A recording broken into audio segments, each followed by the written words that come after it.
Banished, humiliated, forgotten. That was Lady Evelyn's life, until she walked away from the ballroom that night, determined to prove the world wrong. Now, 5 years later, she returns no longer invisible, no longer the plain girl. The Duke who dismissed her will meet her again, but this time she won't be the one fading into the background. The question is, will he even recognize the woman she's become? Hello, lovely. If you're enjoying this romantic tale from the past, I'd be so grateful for a like or a subscribe. It helps me bring you more stories of love, longing, and history. And if you're up for it, tell me in the comments where you're watching from. I read every note, and it always brings a smile to my face. London, May 1863. The gas-lit chandeliers of Lady Ashford's ballroom cast a golden glow across marble floors, so polished they might have been mirrors. Lady Evelyn Grace Harrow stood near the terrace doors, half hidden by an arrangement of potted palms, and wondered not for the first time that evening why she had allowed herself to be persuaded to attend. The answer, of course, stood across the room in burgundy silk and garnets. Lady Beatrice Harrow, her stepmother, who collected social triumphs the way other women collected porcelain figurines. Evelyn's presence at the pinnacle event of the London season was not kindness but strategy, a contrast to make Beatrice's preserved beauty shine all the brighter. At 22, Evelyn knew precisely what society thought of her. The whispers followed her like an unwelcome shadow. Poor plain Evelyn, unfortunate girl, at least she's well-mannered. She had learned, over years of such assessments, to make herself small, unobtrusive. If she could not be beautiful, perhaps she could be invisible, and invisibility might prove kinder than scrutiny. Her gown of faded lilac muslin, outdated by at least 2 seasons, and simple in cut, where other women wore elaborate crinolines that required doorways to be navigated sideways, whispered against her legs as she shifted position. Around her, silk rustled like distant waves, punctuated by laughter that seemed always to be at someone's expense. Her light brown hair was arranged in modest braids that required no lady's maid's expertise, adorned only by her mother's single strand of pearls. The necklace was the sole piece of jewelry she owned that hadn't been sold to pay her father's gambling debts. Evelyn's grey-blue eyes moved across the glittering assembly with the careful observation of someone who had spent a lifetime watching rather than participating. She catalogued the room's geography with practiced efficiency. The receiving line where Lady Ashford held court, the dance floor where couples waltzed in complicated patterns, the refreshment tables laden with champagne and delicacies most attendees would barely touch. And there, near the grand staircase, stood the gravitational center of every female gaze in the room. Adrian Blackwell, the Duke of Blackwell, was 30 years old and possessed the kind of aristocratic bearing that seemed bred into bone and sinew. Tall and dark-haired, he wore his black tailcoat and white cravat with the casual perfection of a man who had never questioned his right to occupy space in the world. His grey eyes, a shade darker than Evelyn's own, surveyed the ballroom with the assessing coolness of someone appraising horseflesh at Tattersall's. He stood among a cluster of gentlemen, but there was no question who commanded the group. Lord Henry Vale, shorter and more jovial, with sandy hair and a quick smile, leaned close to say something that made the Duke's mouth quirk in what might have been amusement. Around them, other lords orbited like lesser planets around the sun. Evelyn had been watching the Duke peripherally, carefully for the better part of an hour, not with any foolish romantic hope. She had learned long ago not to entertain such fantasies. Rather, she watched him the way she watched everything, with the quiet attention of someone who existed on the margins and had learned to find interest in observation itself. She was so absorbed in her study that she failed to notice Lady Beatrice's approach until her stepmother's voice cut through the general murmur of conversation like a blade through silk. Poor Evelyn, Beatrice's voice carried across the immediate area with the perfect projection of someone who wished to be overheard. So plain, so forgettable. One must admire her courage in attending, knowing she'll spend the evening pressed against the wallpaper like part of the decoration. The words landed with the precision of an assassin's knife. Nearby guests, Lady Thornbury in peacock blue, Miss Pemberton with her elaborate coiffure, several others whose names Evelyn had long since stopped trying to remember, tittered behind painted fans. The sound was delicate, feminine, and utterly cruel. Evelyn's fingers tightened on her own fan until the ivory sticks threatened to crack. Her face, she knew, remained composed. Years of practice had taught her to school her features into pleasant neutrality, to absorb insults the way stone absorbed rain silently, giving nothing back. But inside, something cracked just slightly. Not broke, she had endured too much to break over mere words, but cracked, like china developing a hairline fracture that would spread, eventually, into something irreparable. She became aware of other eyes turning toward her. The assessment was swift and unanimous. Yes, poor plain Evelyn, exactly as Lady Beatrice described. The consensus was almost visible in the slight nods, the knowing glances exchanged between matrons and debutantes alike. "I say, Blackwell." Lord Henry Vale's voice rose above the whispers, loud enough that Evelyn heard every word, despite the 20 feet separating them. "Show the poor girl some kindness. One dance wouldn't kill you. It might even be considered charitable." Evelyn's breath caught. She hadn't realized the Duke's attention or his friends had turned in her direction at all. For one terrible, hopeful moment, she made the mistake of looking directly at Adrian Blackwell. His grey eyes met hers across the expanse of gleaming floor. The contact lasted perhaps 2 seconds, long enough for her to see the assessment in his gaze, the brief consideration, and then the dismissal. He looked away as one might look away from something mildly distasteful. When he spoke, his voice carried the bored drawl of absolute certainty, the tone of a man who had never questioned whether his opinions mattered. "I dance with ladies who enhance my reputation, Vale, not diminish it. I've no interest in charity cases, particularly those who seem designed by nature to fade into the drapery." The words hung in the air like smoke.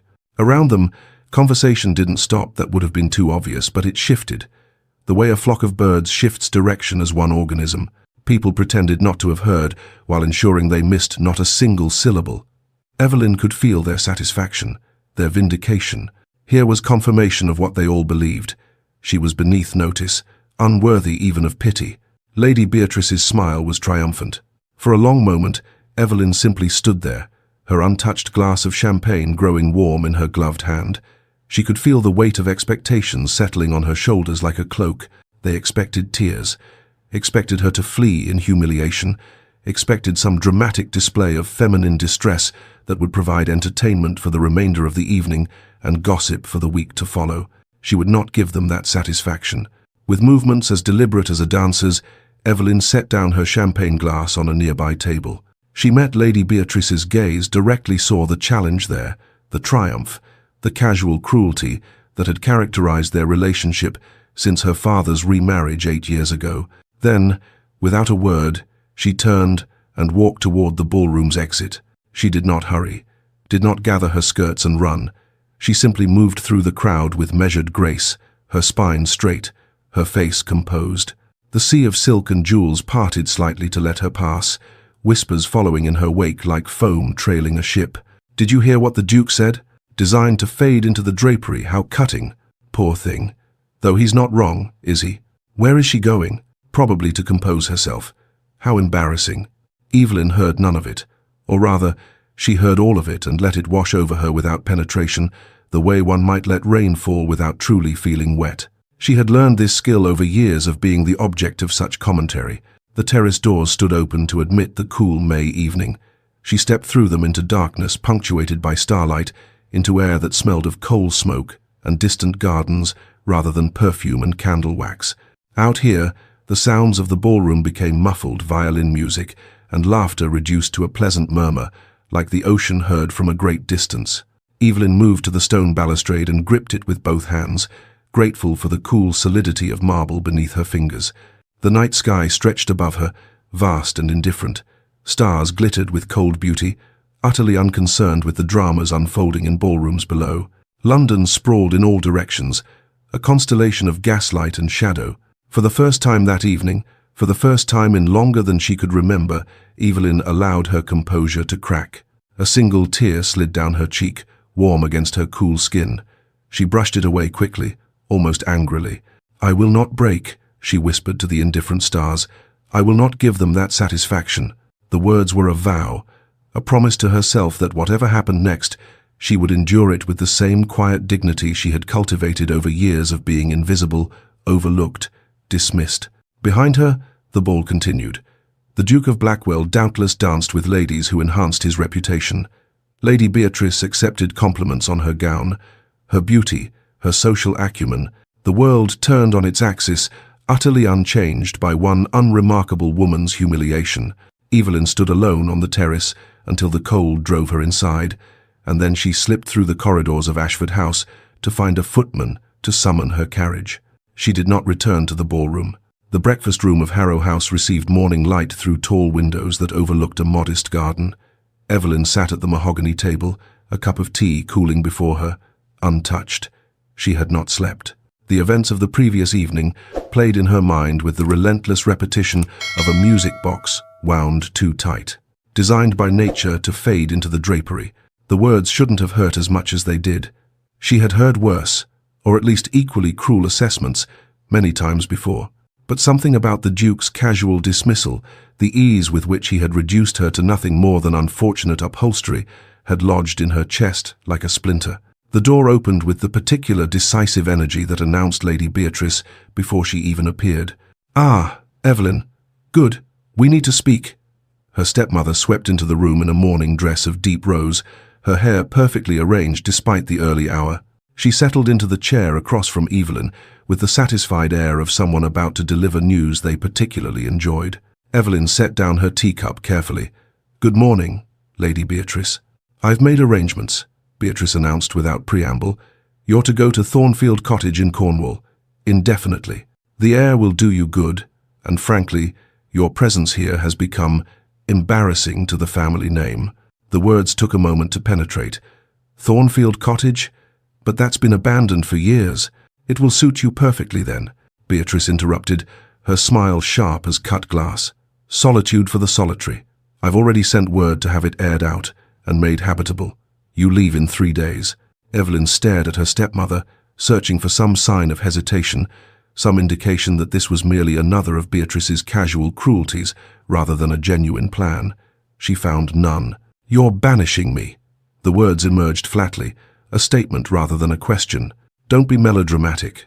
I'm providing you with a comfortable retreat where you won't be subjected to the rigors of society that so clearly distress you." Beatrice poured herself tea with movements of studied elegance. "After last night's incident, it's clear that London is not the proper environment for you. In Cornwall, you can occupy yourself with whatever simple pleasures suit you. Reading, perhaps, long walks, the contemplation of nature." The subtext was clear. "In Cornwall, you will be invisible. You will not embarrass me with your presence. You will cease to exist in any way that matters." "And if I refuse?" Evelyn asked, though she already knew the answer. Beatrice's eyes hardened. "This house belongs to the Harrow estate, which I manage as your father's widow. You have a small independence from your mother, barely enough to maintain yourself in modest circumstances. You may choose to use it to establish yourself in some dingy set of rooms in an unfashionable quarter, subject to gossip and speculation about what scandal drove you from your family home. Or you may accept my generous offer of Thornfield Cottage, where you may live in comfortable privacy."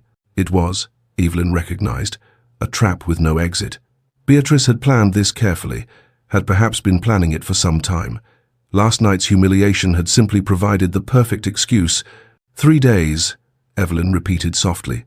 3 days, Beatrice confirmed. "I'll have Stevens arrange the travel. Really, Evelyn, you should be grateful. Not everyone would be so considerate."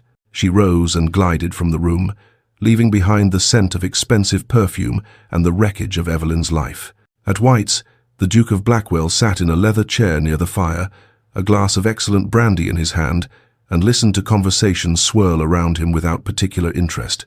Harrow's packed off his plain daughter to Cornwall.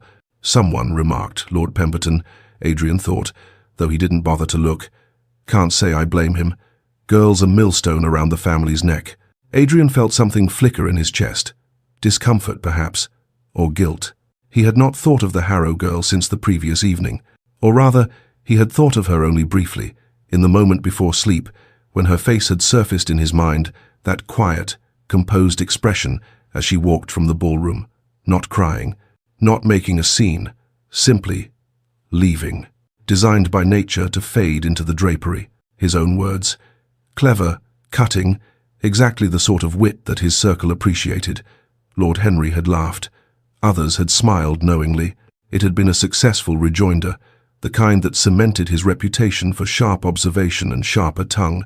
But now, sitting in the comfort of his club with brandy warming his throat, Adrian found the memory less satisfying than it should have been. She was being sent away because of him, or not because of him specifically, but because of the society that he represented and reinforced, because she did not meet standards of beauty that he had never questioned because he had never needed to question them. He took another sip of brandy, willing the thought away. She would be happier in the country, surely, away from the pressures of society, the constant assessments, the merciless social calculus that governed London's ballrooms. Perhaps it was a kindness, in its way. Perhaps she would find peace in Cornwall, in whatever simple occupations would fill her days. Perhaps he had done her a favor. The rationalization felt thin even as he constructed it, but Adrian Blackwell had spent 30 years learning to believe comfortable lies about himself and his world. This was simply one more. "Another brandy, Your Grace?" the server inquired. "Yes," Adrian said, "and see if Lord Henry is available. I wish to discuss the racing season, horses, politics, the management of his estates." These were proper concerns for a duke. The fate of one unremarkable girl who couldn't manage the demands of society was none of his affair. That night, alone in his chambers at Blackwell House, he saw her face again, grey-blue eyes meeting his across a ballroom floor, the brief moment of contact before he dismissed her. Not plain, exactly, but unremarkable, forgettable. He told himself this until he believed it, and then he slept. Evelyn stood in her bedroom at Harrow House, packing by candlelight though the hour was not late. Somehow, the intimacy of darkness seemed appropriate for this task, the sorting of a life into what could be carried and what must be left behind. She had few enough possessions that the work went quickly. Clothing, mostly simple and out of fashion. A few books, including her mother's copy of Wuthering Heights, its spine cracked from repeated readings. The pearl necklace, carefully wrapped in soft cloth. A miniature portrait of her mother, painted before illness had stolen the color from her cheeks. Outside her window, London continued its glittering existence. Somewhere, ballrooms were lit and music played. Somewhere, Lady Beatrice was accepting compliments, secure in her social triumph. Somewhere, the Duke of Blackwell was doing whatever dukes did when they were not casually destroying people with their words. Evelyn paused with the copy of Wuthering Heights in her hands, remembering Catherine Earnshaw's passionate declaration, "I am Heathcliff." What would it be like, she wondered, to love and be loved with such certainty, to matter so completely to another person that your very souls were intertwined? She would never know. That kind of passion, that kind of recognition, was not for girls designed by nature to fade into the drapery. But perhaps, and this thought came to her with the quiet force of revelation, perhaps there were other ways to matter, other forms of significance beyond being noticed at balls, desired by dukes, celebrated by society. Perhaps in Cornwall, far from the scrutiny that had measured her and found her wanting, she might discover what those other ways were. She tucked the novel carefully into her trunk and closed the lid. "Cornwall, then," she whispered to the empty room, to the indifferent city beyond her window, to whatever future awaited her in exile. "Let us see what I might become." The candle flickered but did not go out. Somewhere in the house, a clock chimed midnight, and Evelyn Grace Harrow, who had been dismissed as plain and forgettable, allowed herself to imagine just for a moment that being forgotten by this world might be the beginning of finding herself in another. The journey to Cornwall took 3 days, and with each mile, London's soot-stained elegance gave way to something wilder, more honest. Evelyn watched through the coach window as manicured parks became rolling countryside, as cultivated gardens surrendered to untamed hedgerows thick with hawthorn and bramble. The air changed to coal smoke gradually replaced by the scent of grass and earth, and finally, as they approached the coast, the sharp tang of salt. By the 3rd day, the landscape had transformed entirely. The road narrowed to little more than a track carved between stone walls, winding through terrain that seemed to belong to another world entirely. Here, the wind bent trees into permanent submission, and the sky stretched vast and changeable, clouds racing across it like thoughts across an unsettled mind. When the coach finally crested the last hill and Thornfield Cottage came into view, Evelyn's first thought was that cottage was a misnomer. The structure was a small stone manor, 2 stories of weathered grey granite that looked as though it had grown from the cliff top rather than been built upon it.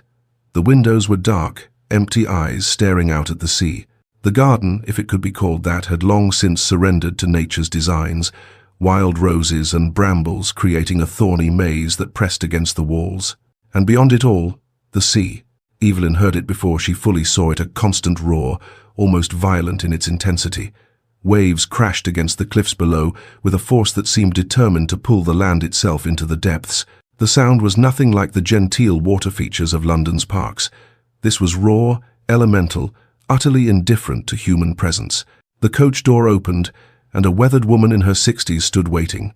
She wore simple grey wool and a white cap, her face lined by years of coastal wind, her eyes sharp and assessing. "You'll be Lady Evelyn, then?" It was not quite a question. "I'm Mrs. Wren. I've aired out the east bedroom and laid a fire. Supper's simple, we've no staff for fancy London cooking." Evelyn stepped down from the coach, her legs unsteady after 3 days of travel. "Thank you, Mrs. Wren. I'm grateful for your preparation." The older woman's eyes softened slightly. "You look half frozen, miss. Come inside before this wind cuts through you." The interior of Thornfield was clean but spare. Mrs. Wren had clearly done her best, but no amount of dusting could disguise the cottage's fundamental emptiness. Minimal furniture, faded curtains that had once been blue, floors of dark wood that echoed with each footstep. The fire in the drawing-room hearth provided warmth, but made the shadows in the corners seem deeper by contrast. "I'll bring your supper to the dining room in an hour," Mrs. Wren said. "The east bedroom is up the stairs, first door on the left. I'll have your trunk brought up directly." Then she was gone, her footsteps receding toward what Evelyn assumed must be the kitchen, leaving her alone in this strange, stark house that was now, apparently, her home. The first weeks passed in a haze of profound isolation. Evelyn wandered the rooms of Thornfield like a ghost, learning its geography through repetition. The drawing room with its faded chairs, the dining room where she took solitary meals, Mrs. Wren's simple cooking served on china that had seen better days, the small morning room overlooking the wild garden, the library, though it hardly deserved the name, containing perhaps 40 books, their leather bindings cracked with age. She wrote letters because it gave her something to do, some connection to the world she'd left behind. To her father: "Dear Papa, I have arrived safely in Cornwall. Thornfield is remote but adequate. I hope you are well. I remain your devoted daughter, Evelyn." No response came. To Charlotte Pemberton, who had been something approximating a friend at finishing school: "Dear Charlotte, you may have heard I've removed to Cornwall for my health. The sea air is quite bracing. I hope London continues to agree with you. Yours, Evelyn." Charlotte's reply arrived 3 weeks later. A single page of polite nothings that made clear she considered their acquaintance concluded. "How adventurous you are, dear Evelyn, to embrace such rustic solitude. I'm sure it suits you. London remains delightful as always. I must close as Lady Worthington's ball begins in 2 hours. With warm regards, C. Pemberton." The subtext was unmistakable. "I am dancing in ballrooms while you rot in exile. We have nothing more to say to one another." After that, Evelyn wrote only in her journal, pages filled with observations that no one would ever read, descriptions of the sea's changing moods, catalogues of her own loneliness, questions without answers about what she was meant to do with the remainder of her life. 3 weeks into her exile, a massive storm struck the coast. Evelyn stood at her bedroom window, watching nature's violence unfold with a kind of terrible fascination.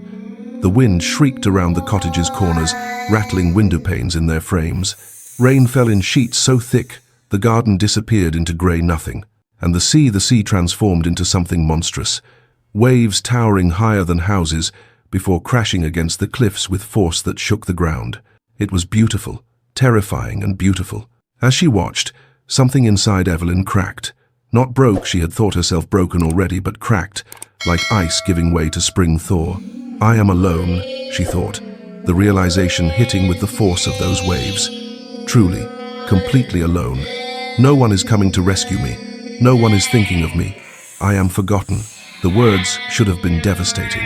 Instead, they brought a strange clarity. And then, quieter but more powerful, then I am free. Free from the weight of expectations she could never meet. Free from the constant assessment of eyes that found her wanting. Free from the exhausting work of making herself small, acceptable, invisible. Here, in this isolated cottage on the edge of the world, no one was watching. No one cared whether she was plain or beautiful, proper or improper, worthy or worthless. She could be anything, or nothing. The choice was entirely hers. The realization settled over her like a benediction. The next morning, Restless and seeking distraction, Evelyn explored parts of Thornfield she had previously ignored.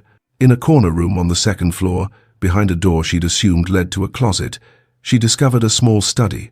Dust motes danced in the light from a single window. A desk sat beneath it, and 3 walls were lined with bookshelves.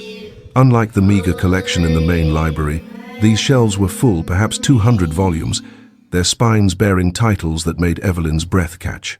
A Vindication of the Rights of Woman by Mary Wollstonecraft, Darwin's On the Origin of Species, Mill's On Liberty, Poetry by Elizabeth Barrett Browning, essays by Harriet Martineau, political treatises that would have scandalized any London drawing room. Some previous inhabitant of Thornfield, had been a radical thinker, and they had left their intellectual treasures behind. Evelyn pulled down the Wollstonecraft and opened to a random page. I do not wish women to have power over men, but over themselves. She read standing up, too absorbed to sit. Then she carried the book downstairs and read through supper, barely tasting Mrs. Wren's fish stew. She read by firelight until the words blurred, and when she finally slept, her dreams were full of ideas rather than ballrooms. You're looking less like a ghost, miss, and more like a person with purpose, Mrs. Wren observed a week later, setting down Evelyn's breakfast with a nod of approval. Evelyn, who had brought 3 books to the table, looked up in surprise. Am I? That you are. Got some color in your cheeks, too. The walking helps, I expect. The walking had become a daily necessity.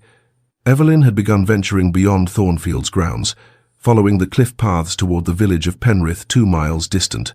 The exercise cleared her mind, and the village, small and unpretentious, offered a glimpse of life utterly different from anything she'd known in London. It was on one of these walks, a month into her exile, that she met Mrs. Alcott. The vicar's wife was a woman in her 40s with kind eyes and capable hands, presiding over a small Sunday school in the church's vestry. Evelyn had slipped into the church seeking shelter from an unexpected rain shower and found herself examining the modest library, 2 shelves of books, mostly religious texts and primers, so worn the words were barely legible. Not much to choose from, I'm afraid, Mrs. Alcott said, appearing from the vestry with a warm smile. You must be Lady Evelyn. Mrs. Wren mentioned you'd taken Thornfield. Welcome to Penrith. Thank you, Evelyn said, surprised by the genuine welcome in the woman's voice. Mrs. Alcott hesitated, then spoke with careful boldness. Forgive me for asking, but several village girls are eager to learn their letters. Our resources are limited. She gestured at the worn primers. Would you perhaps consider helping?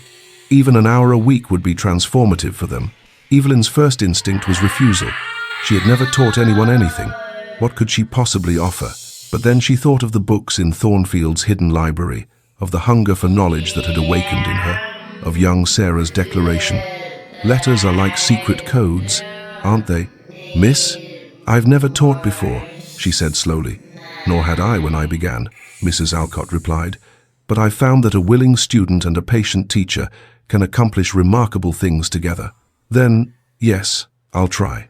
Mrs. Alcott's face brightened. Wonderful. Sunday afternoons, if that suits you? I'll gather the girls.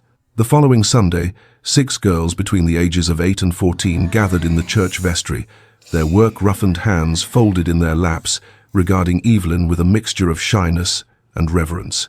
A real lady, one whispered to another, teaching us. Evelyn, who had never felt particularly real or particularly ladylike, smiled uncertainly.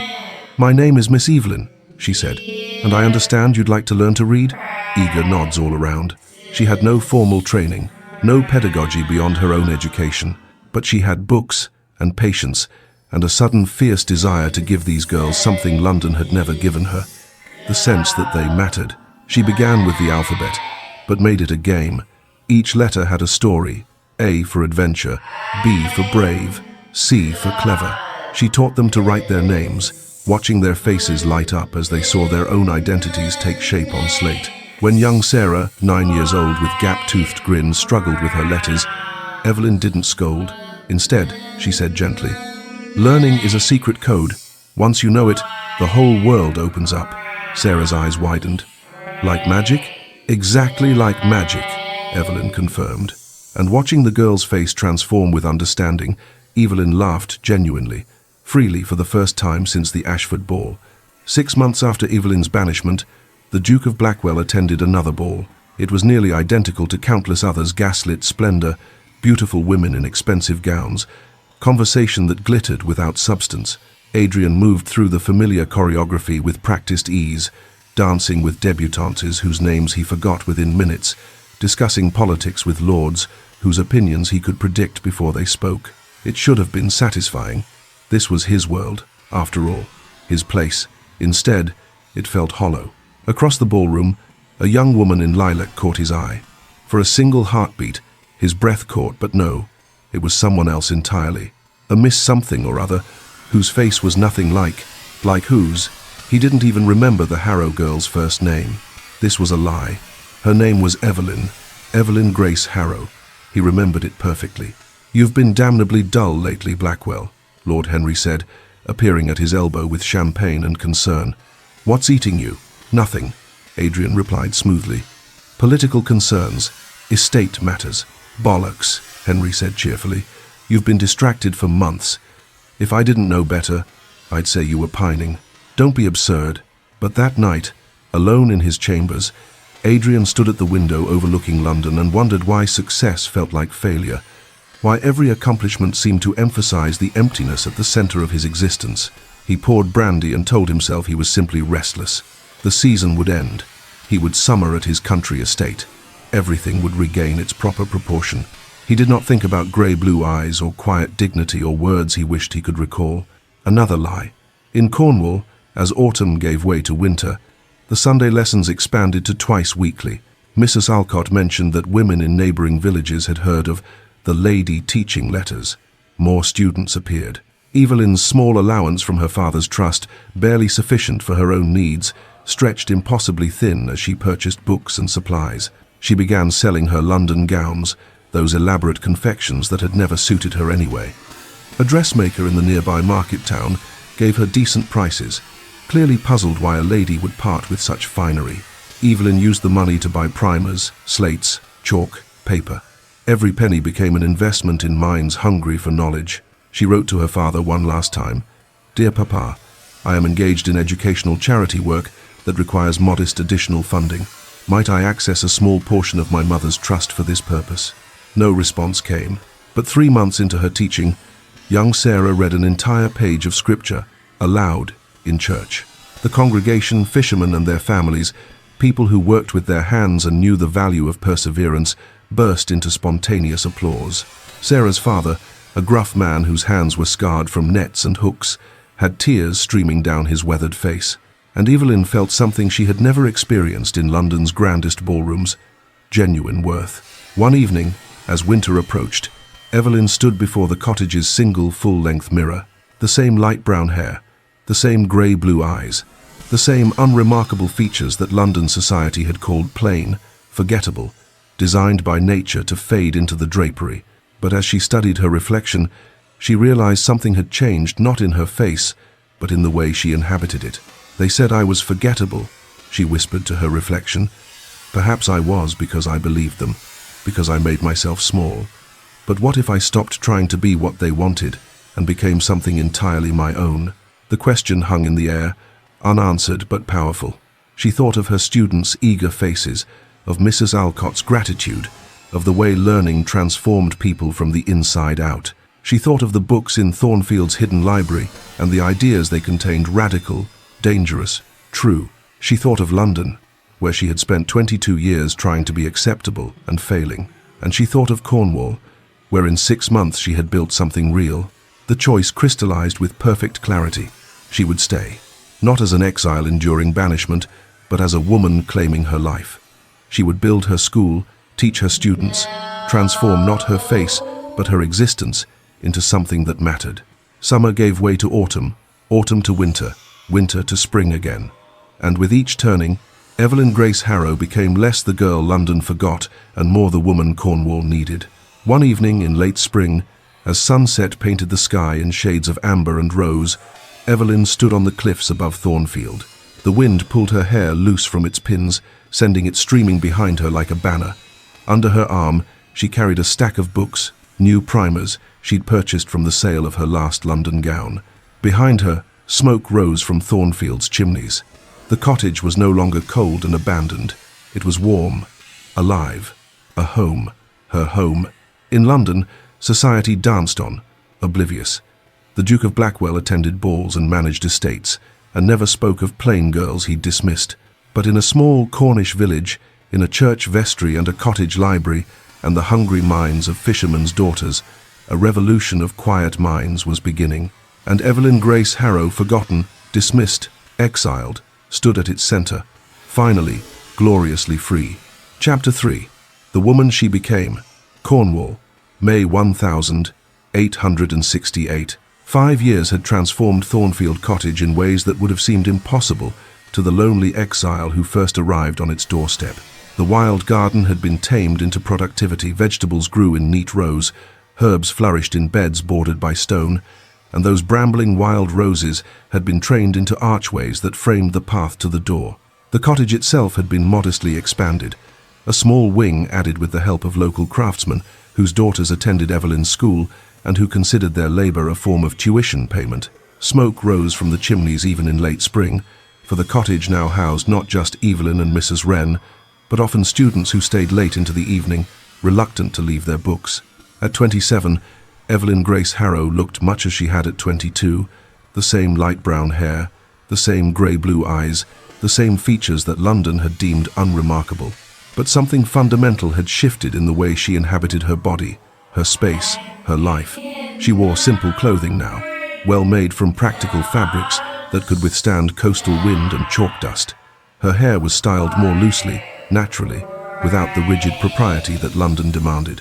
When she moved through the village of Penrith or stood before her students, there was confidence in her bearing, purpose in her step, the quiet authority of someone who had discovered her worth and no longer required external validation to confirm it. On this particular morning, she stood in the converted barn that now served as street, Morwen's School for Women, watching her students, 20 of them now, ranging from 8 to 45, bent over their copybooks, practicing the week's grammar lesson. What had begun as Sunday lessons in a church vestry had grown into something far more substantial.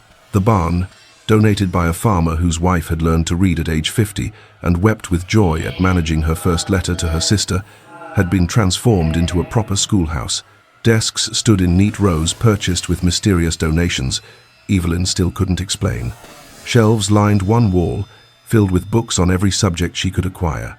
Maps hung beside the chalkboard where Evelyn taught not just reading and writing, but arithmetic, basic science, household economy, even art appreciation. Miss Evelyn? Young Sarah, not so young anymore at 14, serving now as assistant teacher, approached with a question from one of the newer students. Yes, Sarah? Mrs. Pascoe is confused about the subjunctive mood. Evelyn smiled. 5 years ago, Sarah had struggled with her letters. Now she used terms like subjunctive mood with casual confidence. Let's review it together, shall we? The morning passed in the comfortable rhythm of education. Lessons, questions, small breakthroughs that Evelyn had learned to recognize and celebrate. When the clock struck noon and students began gathering their things, several lingered to discuss the week's reading assignment, an essay by Harriet Martineau that Evelyn would never have dared assign in a London drawing room, but which her Cornish students debated with fierce intelligence. You're transforming them, you know, Mrs. Alcott said, appearing in the doorway as the last students departed. The vicar's wife had become a close friend over the years, a partner in the work of education. Mary Pascoe told me her daughter is keeping household accounts for the pottery works now, getting paid for it too. The education transforms them, Evelyn corrected gently. I'm merely the facilitator. Don't be modest. You've built something extraordinary here.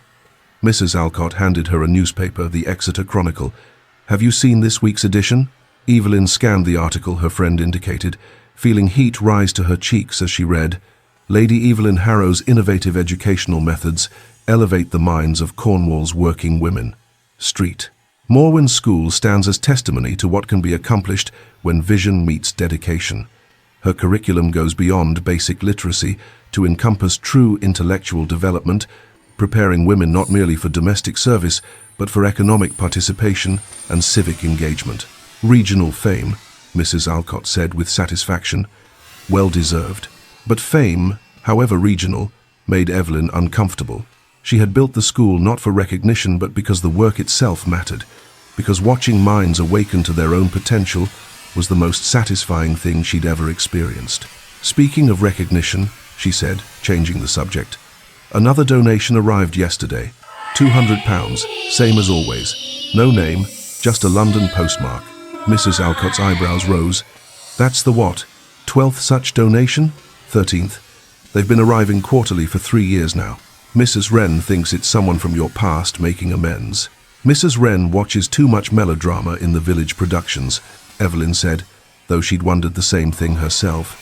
More likely it's a charitable organisation that prefers anonymity.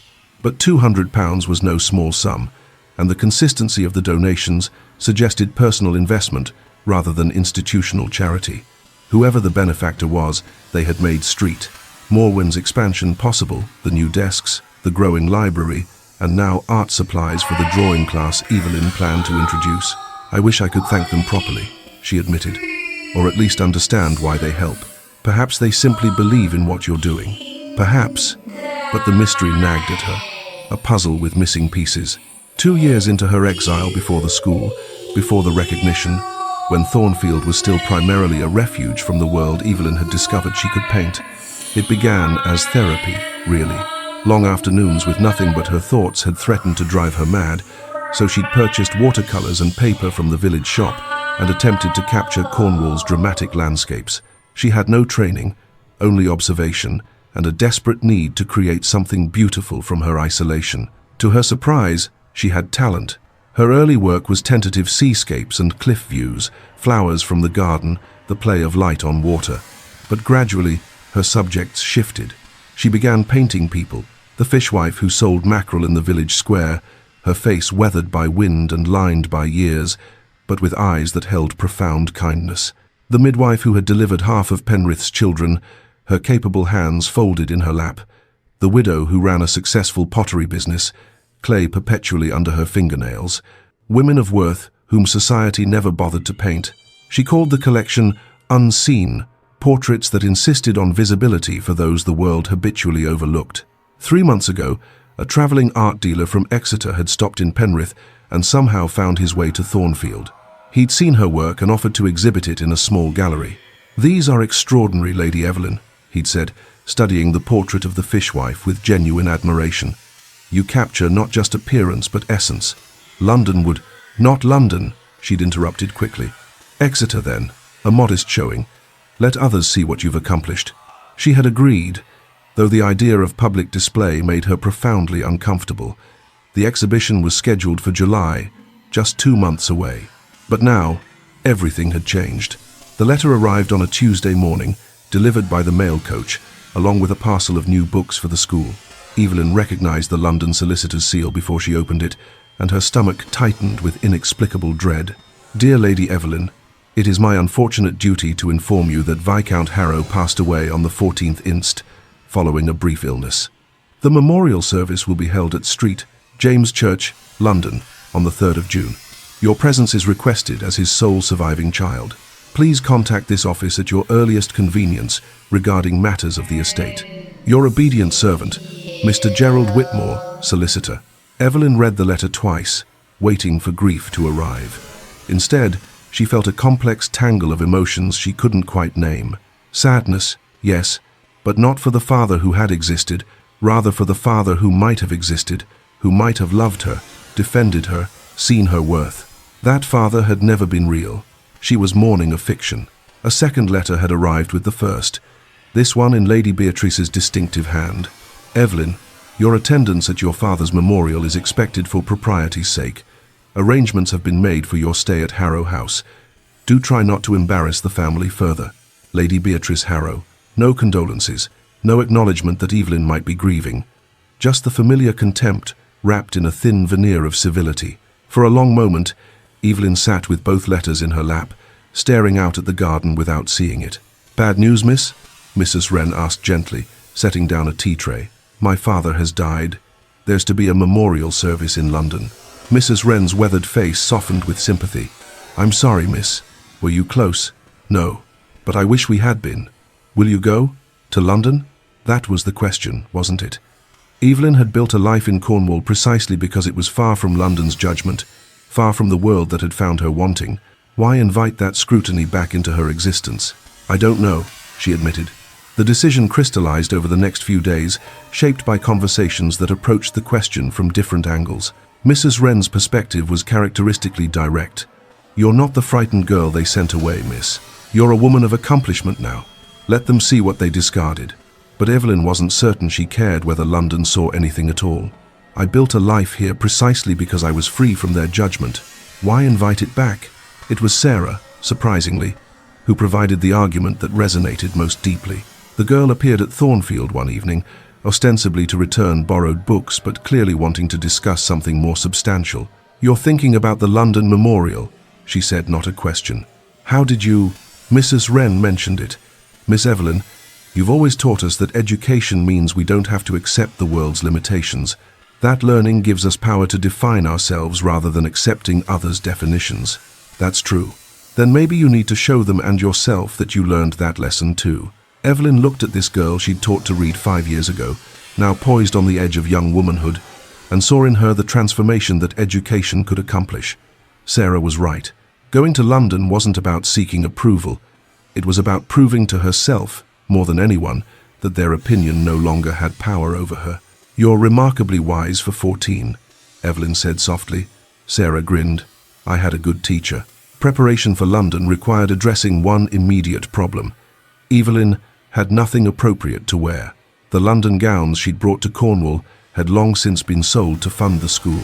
Her current wardrobe consisted entirely of practical day dresses suited for teaching and walking, none remotely appropriate for a memorial service attended by London society. Mrs. Alcott, ever resourceful, connected her with a talented seamstress in the market town. Together, they designed something unique, not attempting to mimic London fashion, which Evelyn neither understood nor cared about anymore, but creating something elegant in its simplicity. The dress was deep blue silk that complemented her eyes, with clean lines and minimal ornamentation. No excessive crinolines, no elaborate trim, no desperate attempt to be something she wasn't. A dress that said, quietly but firmly, I am enough. The night before her departure, Evelyn completed one final painting for the Unseen series. It was a self-portrait, but not of herself as she was now. Instead, she painted the girl she'd been 5 years ago, standing at the Ashford ball in faded lilac muslin, half hidden by potted palms, face composed but eyes holding quiet sadness. She painted her with tenderness, with the compassion she would have shown any other subject. She painted her as beautiful in her vulnerability, dignified in her isolation, worthy despite the world's insistence otherwise. She titled it, The Girl They Called Plain. When it was finished, she stood back and studied it with tears in her eyes, not of pain, but of something like reconciliation. She had been that girl. She was no longer that girl. But that girl had deserved better than she'd received, and this portrait insisted on that truth. In London, the Duke of Blackwell sat in his study at precisely the same moment, staring at papers he couldn't focus on. At 35, Adrian had spent 5 years being exactly what society expected: dutiful, proper, managing the Blackwell estates with competence, exercising political influence with care, maintaining social standing with practiced ease. He was considered one of London's most eligible bachelors, a fact that manifested in ambitious mothers constantly parading daughters before him at every social function. He showed no interest in any of them, which only seemed to increase his desirability. Lord Henry, who had married 2 years ago and seemed genuinely happy, regularly expressed concern about his friend's determined bachelorhood. You need a wife, Blackwell, he'd said just last week over brandy at the club, or at least a purpose beyond managing properties and attending tedious social functions. I'm perfectly content, Adrian had replied. It was a lie. Alone in his study, he could admit that much. His estates prospered, his political influence grew, his social standing remained impeccable, and none of it meant anything. Success felt hollow, accomplishment felt empty. He went through the motions of his life with the distant sense that he was watching someone else live it. And then there were the dreams. For 5 years, he'd had the same recurring nightmare, a woman in lilac turning away from him into darkness. He called out, tried to follow, but she never turned back, never acknowledged him, simply walked into shadow until she disappeared entirely. He always woke from these dreams with his heart racing and a sense of loss so profound it took hours to shake. In his desk's locked drawer, which he opened now, though he'd promised himself not to, Adrian kept newspaper clippings, articles about Street Morwen's school for women in Cornwall, reports from the private investigator he'd employed for 5 years to monitor Evelyn Harrow's welfare. The donations were his, had always been his, sent anonymously because he had no right to approach her directly, because he was a coward, because guilt was easier than confrontation. The most recent investigator's report lay atop the pile. Subject continues educational work with apparent success. School enrollment has expanded significantly. Local community holds her in high regard. Note: subject will return to London on 2nd June for Father's memorial service. Will remain approximately 1 week at Harrow House. Adrian had read that final paragraph perhaps 50 times since receiving it 3 days ago. She was coming back. After 5 years, Evelyn Grace Harrow was returning to London, and he would see her again. The prospect filled him with a fear more profound than anything he'd experienced in years. What would he say to her? How could he possibly explain 5 years of silent observation, anonymous donations, carefully maintained distance? How could he explain that the woman he'd dismissed as forgettable had haunted him every day since? He couldn't. There were no words adequate to the task. And yet, she was coming. Ready or not, worthy or not, he would face the woman he'd destroyed. The day before departure, Evelyn stood on the cliffs above Thornfield one final time, watching the sun set over the sea in shades of amber and rose. Behind her, the cottage glowed with lamplight. Smoke rose from its chimneys. It was warm, alive, utterly hers. Before her, the sea stretched endless and indifferent, just as it had 5 years ago when she'd arrived in exile. But she was not the same woman who had stood here then. "I returned to London not as the girl they banished," she whispered to the wind, "but as the woman I've become. Whatever happens, they can never take that from me." The wind caught her hair, pulling it loose from its pins. She let it stream behind her, unconcerned with propriety or appearance. Here, she was free. That freedom lived inside her now, portable, permanent. London could not take it away. In his study, Adrian burned 5 years of correspondence letters he'd written to Evelyn and never sent, drafts of apologies he'd never delivered, confessions he'd never had the courage to speak aloud. The flames consumed them eagerly, turning carefully chosen words into ash and smoke. When they were gone, he stared at his reflection in the window's dark glass and hated what he saw. A man of privilege and position who had accomplished nothing that mattered. A duke whose title was the most interesting thing about him. "She's coming back," he said to his reflection. "God help me, she's coming back, and I am wholly unprepared for my reckoning." Outside, London continued its glittering existence, oblivious to the quiet drama unfolding in drawing rooms and studies across the city. The memorial service was in 4 days. In 4 days, Adrian Blackwell would see Evelyn Grace Harrow again and discover whether 5 years had been enough time to become someone worthy of her forgiveness. He suspected, with sinking certainty, that 5 lifetimes wouldn't be enough. But time, merciless and indifferent, was running out. London, 1868. The city had not changed, still the same smoke-stained elegance, the same rigid hierarchies, the same ballrooms where reputations were made and destroyed with equal ease. But the woman travelling toward it most certainly had. Evelyn Grace Harrow, aged 27, sat in the coach that carried her toward the city of her exile and felt no fear. Only curiosity about what would happen when the past and present finally collided. Behind her, Cornwall receded into distance. Ahead, London approached with inexorable certainty. And in the space between, in the journey itself, Evelyn held fast to the truth she'd learned over 5 years of exile and transformation. She was enough. She had always been enough. Let London try to convince her otherwise. Chapter 4. The Return. The final miles into London assaulted Evelyn's senses with the force of physical violence. Cornwall's clean coastal air gave way gradually to the acrid smell of coal smoke, thick enough to taste. Open landscapes, fields and hedgerows, sky and sea compressed into cramped streets lined with buildings that blocked out the sun. The silence she'd grown accustomed to, broken only by wind and waves, surrendered to cacophony. Vendors shouting, carriage wheels clattering on cobblestones, the constant press of humanity, creating a wall of noise. After 5 years away, London felt like a foreign country. Evelyn watched through the coach window with new, critical eyes.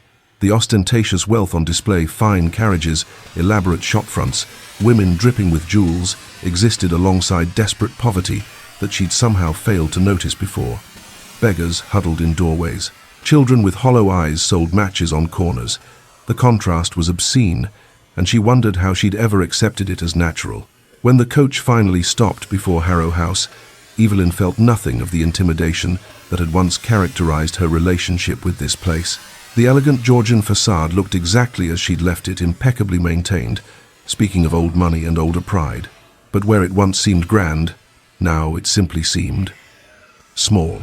Stevens, the butler who had served the household for decades, opened the door with his characteristic formality. His eyes flickered over Evelyn without recognition, then widened slightly. "Lady Evelyn, welcome home." The word home landed awkwardly. This had never been home, merely a place she'd inhabited while waiting to be deemed acceptable enough for some other destination. "Thank you, Stevens. It's been some time." "Indeed, my lady. Lady Beatrice is indisposed at present, but will see you at dinner. I'll show you to your room." He led her not to her old bedroom, the small chamber on the 3rd floor, where she'd spent her girlhood, but to a guest room on the 2nd floor. The message was clear. She was a visitor now, not a resident. The distinction didn't wound her as Beatrice doubtless intended. If anything, it reinforced what Evelyn already knew. She didn't belong here anymore. She had somewhere else to belong. Dinner was served in the formal dining room at precisely 8 o'clock. The table, absurdly large for 2 people, gleamed with silver and crystal. An elaborate meal appeared, course by course: consommé, fish in cream sauce, roasted pheasant, vegetables in butter. Desserts Evelyn couldn't identify. It was the kind of ostentatious display that London society considered normal, and that now struck Evelyn as grotesque. Lady Beatrice sat at the head of the table in black mourning silk that somehow made her look more vibrant rather than less. At 45, she remained beautiful in the way of expensive things, carefully maintained her skin, preserved through creams, her figure corseted into fashionable shape, her hair arranged with meticulous art. Her eyes raked over Evelyn with an assessment that couldn't quite conceal surprise. Whatever she'd expected, a broken creature, diminished by exile, this poised woman clearly wasn't it. "How provincial you've become, Evelyn," Beatrice said, her voice carrying the particular sweetness that preceded cruelty. "That dress is certainly simple. I suppose Cornish standards differ from civilized society." 5 years ago, the comment would have made Evelyn shrink into herself. Now, she simply smiled calmly and took a sip of wine. "Cornish standards value substance over ornamentation," she replied. "I found it refreshing." Beatrice's fork paused halfway to her mouth. For just a moment, uncertainty flickered across her face, as if the script she'd used for years no longer applied. "Well," she said, recovering quickly, "I suppose 5 years of isolation would give one peculiar ideas about propriety." 5 years of purpose," Evelyn corrected gently. "I've been quite occupied with my school." "Ah yes, your little educational project. How quaint." Evelyn let the dismissal pass without response. Engaging with Beatrice's barbs gave them power. Silence rendered them impotent. They ate in uncomfortable quiet, punctuated by the clink of silverware. Finally, Beatrice spoke again. "The memorial service is in 2 days. Tuesday at 11 o'clock, St. James Church. You're expected to attend, naturally, though you understand that public addresses from women are unseemly. The vicar will deliver the eulogy. If the vicar requests my participation, I'll honor Father's memory as I see fit," Evelyn said quietly. Beatrice's eyes narrowed. "You've become quite bold in your exile." "I've become honest. There's a difference." Another pause, longer this time. Then Beatrice continued with studied casualness. "Everyone of importance will attend, of course. The Thornburys, the Ashfords, Lord Henry Vale and his new wife. Even the Duke of Blackwell has confirmed his attendance." Evelyn's fingers tightened momentarily on her wine glass. Her breathing paused, just for a heartbeat. Then composure returned, smooth as glass over troubled water. "I see," she said. Beatrice smiled, satisfied at having landed a blow. "I thought you should be prepared. It would be unfortunate if you were overcome by unexpected encounters. How thoughtful of you to be concerned." The sarcasm was subtle enough to maintain plausible deniability, but Beatrice heard it. Her mouth thinned into an angry line. "You may excuse yourself, Evelyn. I find I've lost my appetite." Evelyn rose with grace, nodded politely, and left the dining room without another word. But that night, alone in the guest room with London's noise drifting through her window, her calm facade cracked slightly. She would see him again. Adrian Blackwell, the man whose casual cruelty had exiled her, whose words had confirmed every fear she'd ever harbored about her worth. Did it still hurt? She probed the memory carefully, like testing a healed wound. There was tenderness, yes, the ghost of old pain. But the sharp, bleeding agony had scabbed over, scarred, become something she'd survived rather than something that defined her. She could face him. She would face him. And his opinion, whatever it might be, no longer had the power to destroy her. The next morning, Beatrice insisted they visit Madame Dubois' exclusive dress shop for proper mourning attire. "You cannot possibly attend the memorial in that provincial dress," she declared over breakfast. "Whatever Cornwall's standards, London has expectations." Evelyn agreed, primarily because it gave her an excuse to leave Harrow House. The shop, located in an elegant part of Mayfair, was all gilt mirrors and plush carpets, gowns displayed like works of art. They were examining black silks when familiar voices made Evelyn's spine stiffen. "Such a tragedy about Lord Harrow," Lady Thornbury was saying to her daughter as they entered the fitting area. "I understand he had a daughter, but she disappeared years ago. Scandal of some sort, I believe." Evelyn turned slowly. Lady Thornbury looked exactly as she had 5 years ago, a woman in her 50s who clung to youth through expensive clothing and rigid propriety. Beside her, Cecilia had matured from cruel girl to cruel woman, her beauty as sharp and cold as cut crystal. They didn't recognize Evelyn at first. Their eyes slid past her as they would past any unremarkable person. Beatrice's smile was malicious with pleasure. "Allow me to reintroduce my stepdaughter, Lady Evelyn." The women's eyes widened in perfect synchronization. They searched Evelyn's face for the plain girl they remembered and found someone different. Not transformed in features, she looked essentially the same but different in presence, in the way she held herself, in the steady composure of her gaze. "Lady Evelyn." Lady Thornbury recovered first, her voice pitched high with false warmth. "My goodness, we had no idea, that is, we hadn't realized that I still existed." Evelyn supplied helpfully. "How provincial you've become," Cecilia cut in with the casual cruelty she'd perfected. "Cornwall must have agreed with you in its simple way." Evelyn smiled, genuinely amused. "Cornwall taught me that beauty is far less interesting than purpose. I've been quite fulfilled." Cecilia's perfect features arranged themselves into confusion. Evelyn's response didn't fit the expected pattern. No defensiveness, no wounded pride, no desperate attempt to prove herself worthy of notice. "Well," Lady Thornbury said into the awkward silence, "we must be going. So much to prepare before Tuesday's service. I'm sure we'll see you there." They departed with indecent haste, leaving Beatrice frustrated and Evelyn oddly satisfied. At White's, Lord Henry mentioned casually over cards, "Harrow's memorial is Tuesday. Understand the daughter's returned from wherever she was hidden." "Cornwall, was it?" Adrian kept his eyes on his hand, arranging cards with fingers that wanted to tremble. "I wasn't aware Harrow had a daughter." The lie tasted bitter on his tongue. Henry laughed. "Oh, you remember plain little thing. You made some quip about drapery at the Ashford ball years back. We all did. Rather cruel in retrospect, I suppose." "Ancient history," Adrian said, discarding a card with studied casualness. "Hardly worth revisiting." But his mind raced. She was here, in London. He could encounter her anywhere at the memorial, certainly, but possibly before. The city that had seemed vast now felt suffocatingly small. He made his excuses and left the club early. Back at Blackwell House, he paced his study like a caged animal. Should he approach her, attempt an apology, ignore her and hope she didn't remember him? The last thought was laughable. Of course she remembered. How could she possibly forget? He was utterly unprepared for this encounter. 5 years of planning, of silent observation, of anonymous support, and he had no idea what to actually say to her face. Evelyn escaped Harrow House the next afternoon, desperate for air and solitude. She found herself on Piccadilly, drawn by muscle memory to Hatchard's bookshop. The store was exactly as she remembered, a labyrinth of shelves, the smell of leather and paper, blessed quiet, broken only by the occasional turning page. She wandered the philosophy section, running her fingers along familiar spines, and felt something in her chest ease. This, at least, hadn't changed. She rounded a corner, and nearly collided with a tall figure, reaching for the same volume she'd been about to select, Mills on Liberty. They both froze. Adrian Blackwell stood before her in charcoal grey, impeccably dressed, looking exactly and nothing like she remembered. The same grey eyes, the same aristocratic bearing, but something had changed in his face, lines that hadn't been there before, a haunted quality around his mouth. Their hands hovered over the same book, not quite touching.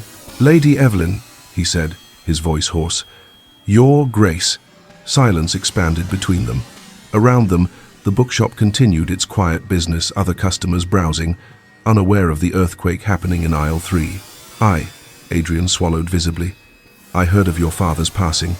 My condolences. Thank you." Evelyn took the Mill volume from the shelf, their fingers not quite touching, though they came within inches. "I believe I reached it first." "Of course. Please." He stepped back, giving her space. More silence.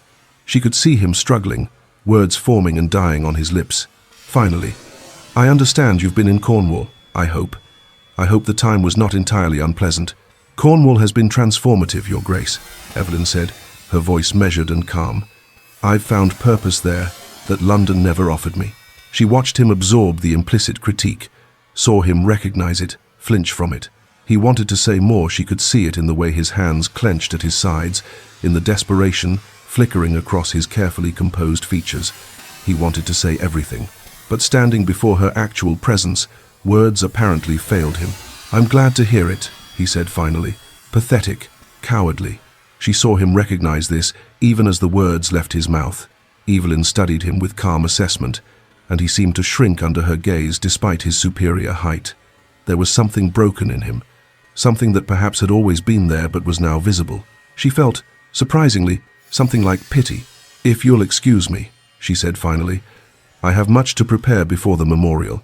She nodded politely, made her purchase, and left.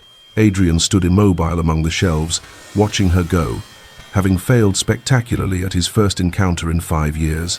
Evelyn walked, rather than taking a carriage, needing movement to process the roiling emotions the encounter had unleashed. Seeing him again had affected her more than expected, but not with pain. Not anymore. What she felt was more complex, harder to name. Surprise at his haunted appearance, curiosity about what had happened to him in 5 years. And yes, that unexpected pity. He looked like a man pursued by ghosts. She wondered if one of those ghosts was her, but whatever Adrian Blackwell's torments, they were his to carry. She had come to London to bury her father and face her past. She would not allow him to derail that purpose, would not give him power over the peace she'd cultivated so carefully. By the time she reached Harrow House, her composure had returned, solid as stone. At Blackwell House, Adrian dismissed his valet and poured whiskey with shaking hands. The truth he could no longer escape. She wasn't plain. She had never been plain. He had been blind, arrogant, cruel beyond measure. And now she had returned as a woman of substance, of purpose, of quiet strength, while he remained exactly what he'd always been. A hollow title in expensive clothing. A man who had accomplished nothing that mattered. He could not let her leave London without truly speaking to her, without attempting real amends. Even if she rejected him, when she rejected him, he had to try. He sat at his desk and drafted a letter requesting a private audience. 5 versions later, they all sounded self-serving, manipulative, desperate. He burned them all and watched the words turn to ash. The night before the memorial, Evelyn stood at her window, overlooking London's glittering lights. Tomorrow she would face the entirety of society that had dismissed her. Tomorrow she would eulogize a father who had never defended her, had never valued her enough to respond to a single letter. She felt no fear, only a quiet determination. "Let them see what they discarded," she whispered to the indifferent city. "Let them wonder what they missed, and let them realize, far too late, that their opinion never mattered at all."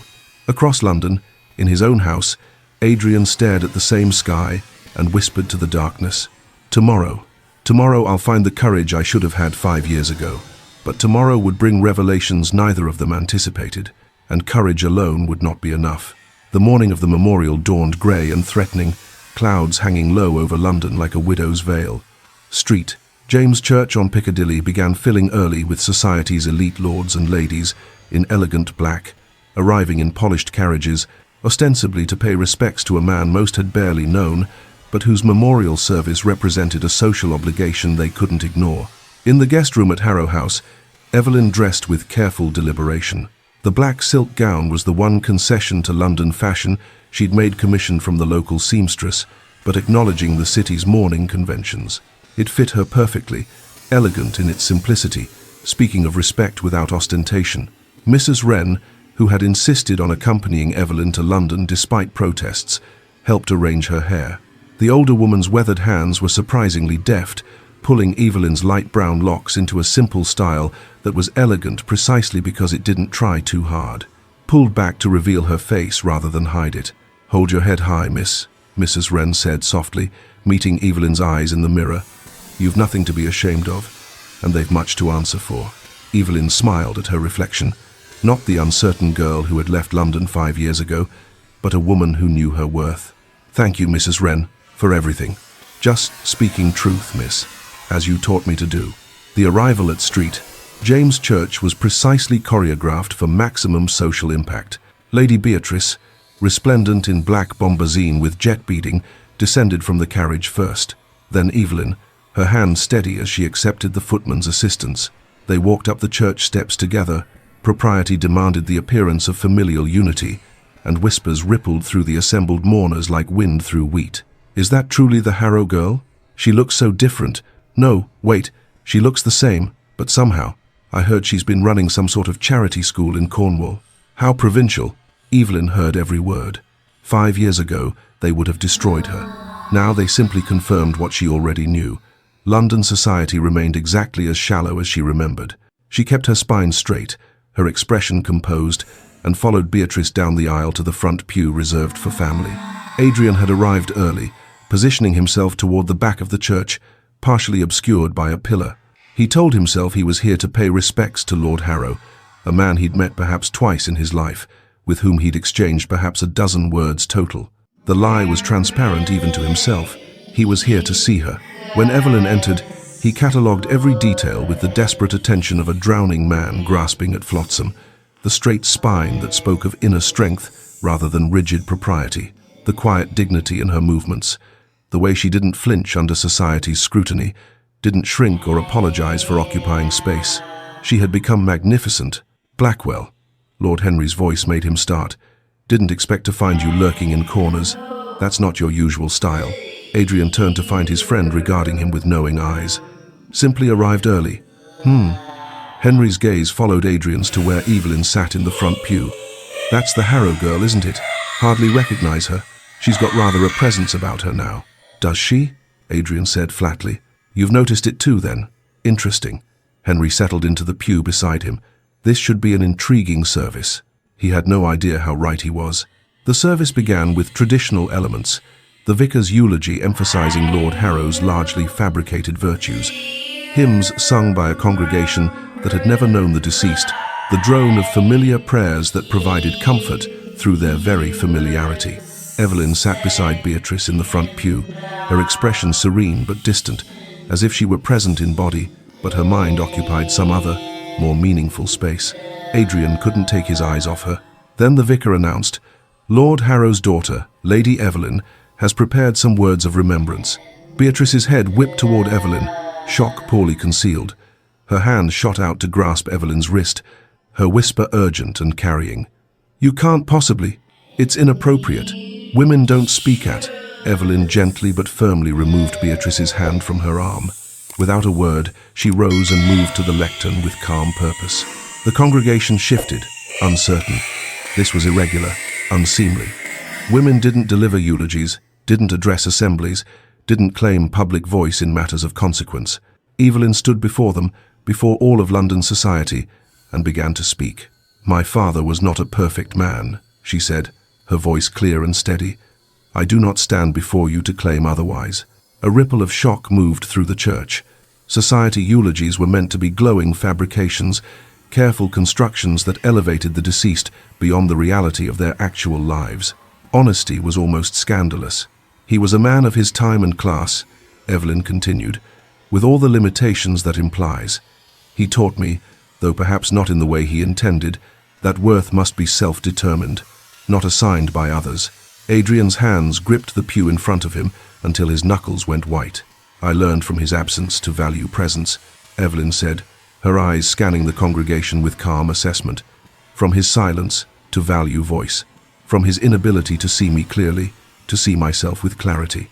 Every word felt aimed at Adrian personally, though she never looked in his direction. He wanted to stand up, to shout that he understood, that he saw her now, that he'd been catastrophically wrong. He remained frozen, unable to move. But I also learned that exile can be education. Evelyn's voice softened slightly. That dismissal can be freedom, that being forgotten by society can mean being remembered by oneself. Her gaze swept across the assembled elite, touching briefly on faces that had mocked her, dismissed her, found her unworthy of notice. Many of you have not thought of me in years. I suspect some don't remember me at all. A small smile touched her lips. I assure you, the feeling is mutual. Somewhere in the middle pews, Lady Thornbury made a small sound of outrage. My father gave me life, Evelyn concluded, and for that I'm grateful. What I've done with that life has been entirely my own. I hope, in his own way, he might have been proud of the woman his daughter became, not despite his neglect, but because of my refusal to be defined by it. She returned to her seat in silence so complete that the rustle of her skirts seemed deafening. The vicar, clearly uncertain how to proceed after such an unprecedented address, cleared his throat and moved hurriedly into the closing prayers. After the service, a receiving line formed outside the church, a social ritual as choreographed as a dance. Evelyn stood with Beatrice, accepting condolences with grace that most attendees found unsettling, precisely because it was genuine rather than performed. "So sorry for your loss, my dear," Lady Pemberton gushed, her eyes sharp with curiosity. "And we're all simply fascinated by your school endeavor. How quaint. Educational empowerment for women is many things, Lady Pemberton," Evelyn replied with a smile. "Quaint is not among them." Lady Pemberton blinked, uncertain whether she'd been insulted.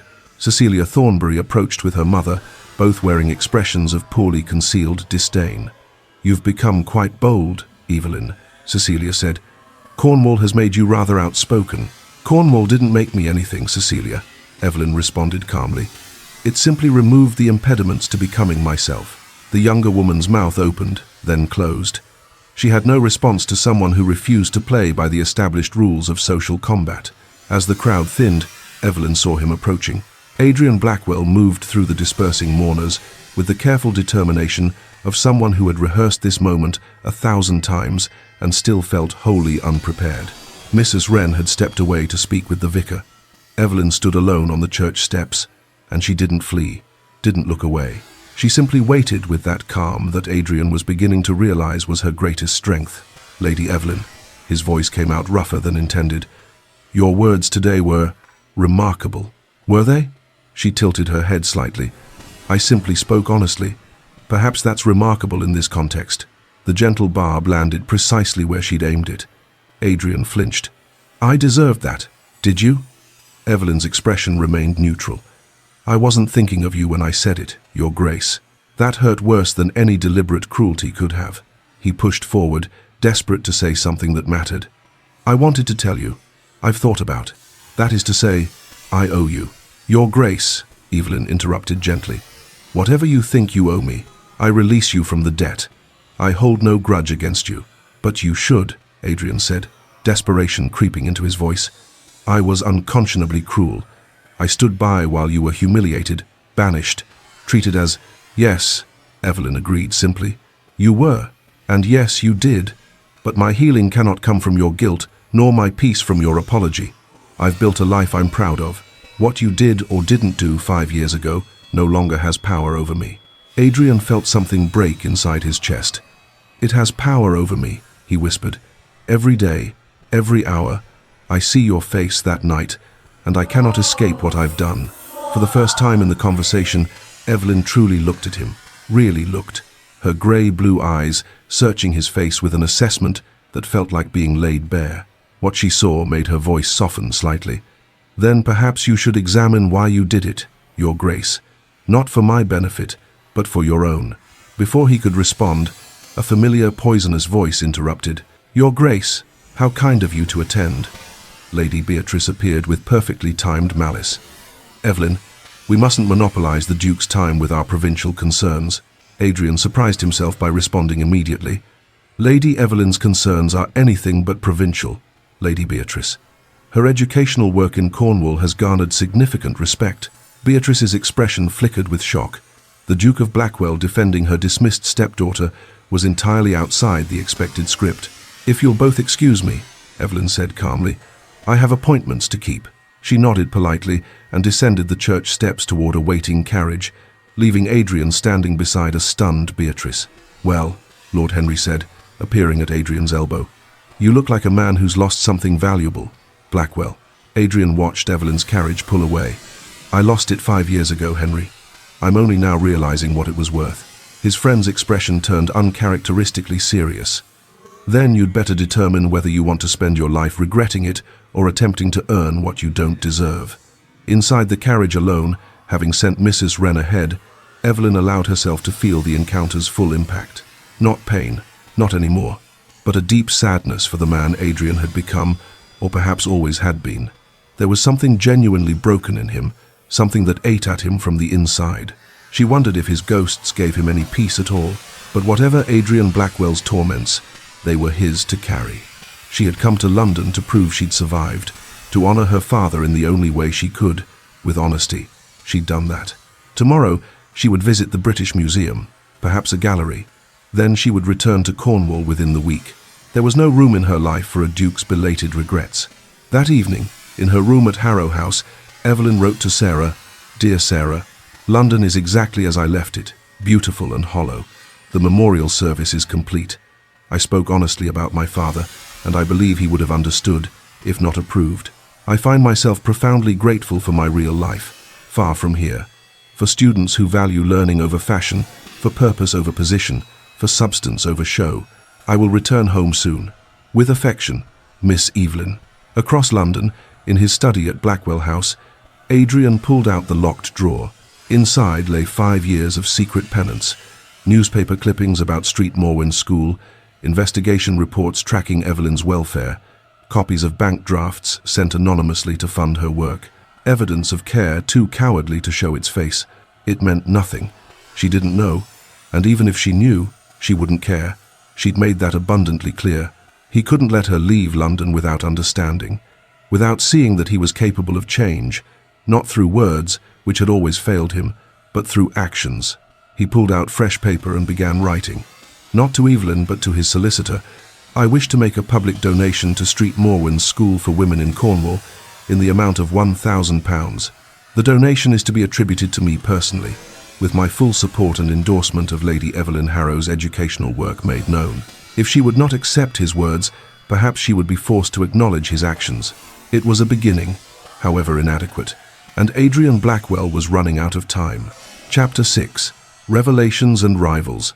The morning after the memorial, Evelyn sat at the small desk in her guest room at Harrow House, planning the remainder of her London visit. 3 more days, the British Museum, Hatchard's bookshop again, perhaps the National Gallery, and then she would return to Cornwall and the life that actually mattered. The Morning Post arrived with her breakfast tray. Among the formal condolence cards was a letter bearing the Penrith postmark. She recognized Mrs. Alcott's handwriting immediately. "Dearest Evelyn, the most extraordinary news. Yesterday, a solicitor arrived from London with legal documents and a bank draft. A benefactor has made an enormous donation to Street Morwen School, £1,000, and not anonymously this time. The donation comes from His Grace, the Duke of Blackwell, with his full public endorsement of your educational work. The entire village is astounded. I confess I am as well. Do you know this gentleman? Has he some connection to your work? Write soon. We are all eager to understand. Your friend, Mrs. Alcott." Evelyn read the letter 3 times, each reading bringing fresh waves of conflicting emotion. Adrian, the Duke of Blackwell. He'd made a public donation? Her mind raced backward through the years. The anonymous quarterly donations that had funded the school's expansion, they'd started arriving 6 months after her exile. For 3 years, substantial sums with no attribution, only a London postmark. Had it been him all along? And if so, why secretly for years, and why publicly now? Gratitude warred with suspicion in her chest. The money had been essential to the school's success, had helped dozens of women transform their lives. Did his motivation even matter if the result was good? But she couldn't shake the feeling that this public gesture, coming just days after their reunion, was calculated, an attempt to buy something, forgiveness, perhaps, or her attention. She wouldn't allow herself to be bought. Within an hour, Evelyn had composed a brief note and dispatched a footman to Blackwell House.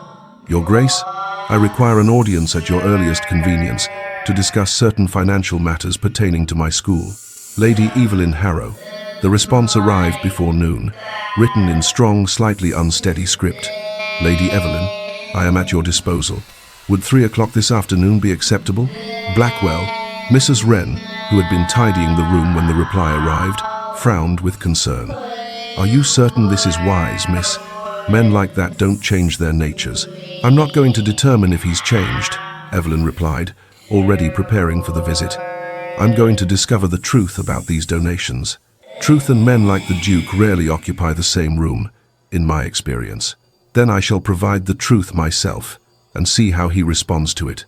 Blackwell House in Mayfair was everything Harrow House was not: imposing, palatial, speaking of wealth accumulated over centuries rather than mere generations.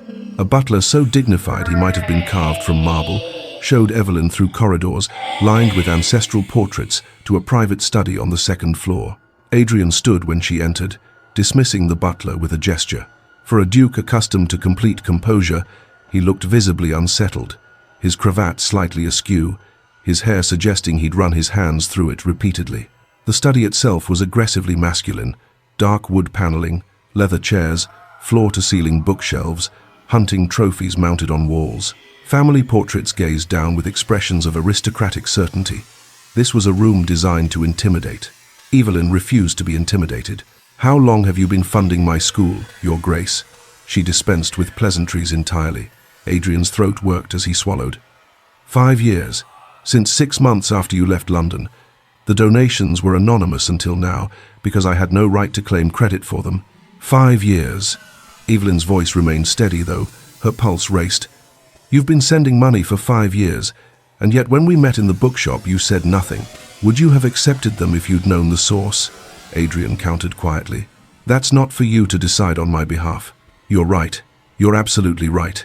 He moved to his desk, his movements careful. "There's something I need to show you. I ask only that you look at everything before making any judgments." He unlocked a drawer, his hands shaking slightly, and spread its contents across the desk's surface. Newspaper clippings.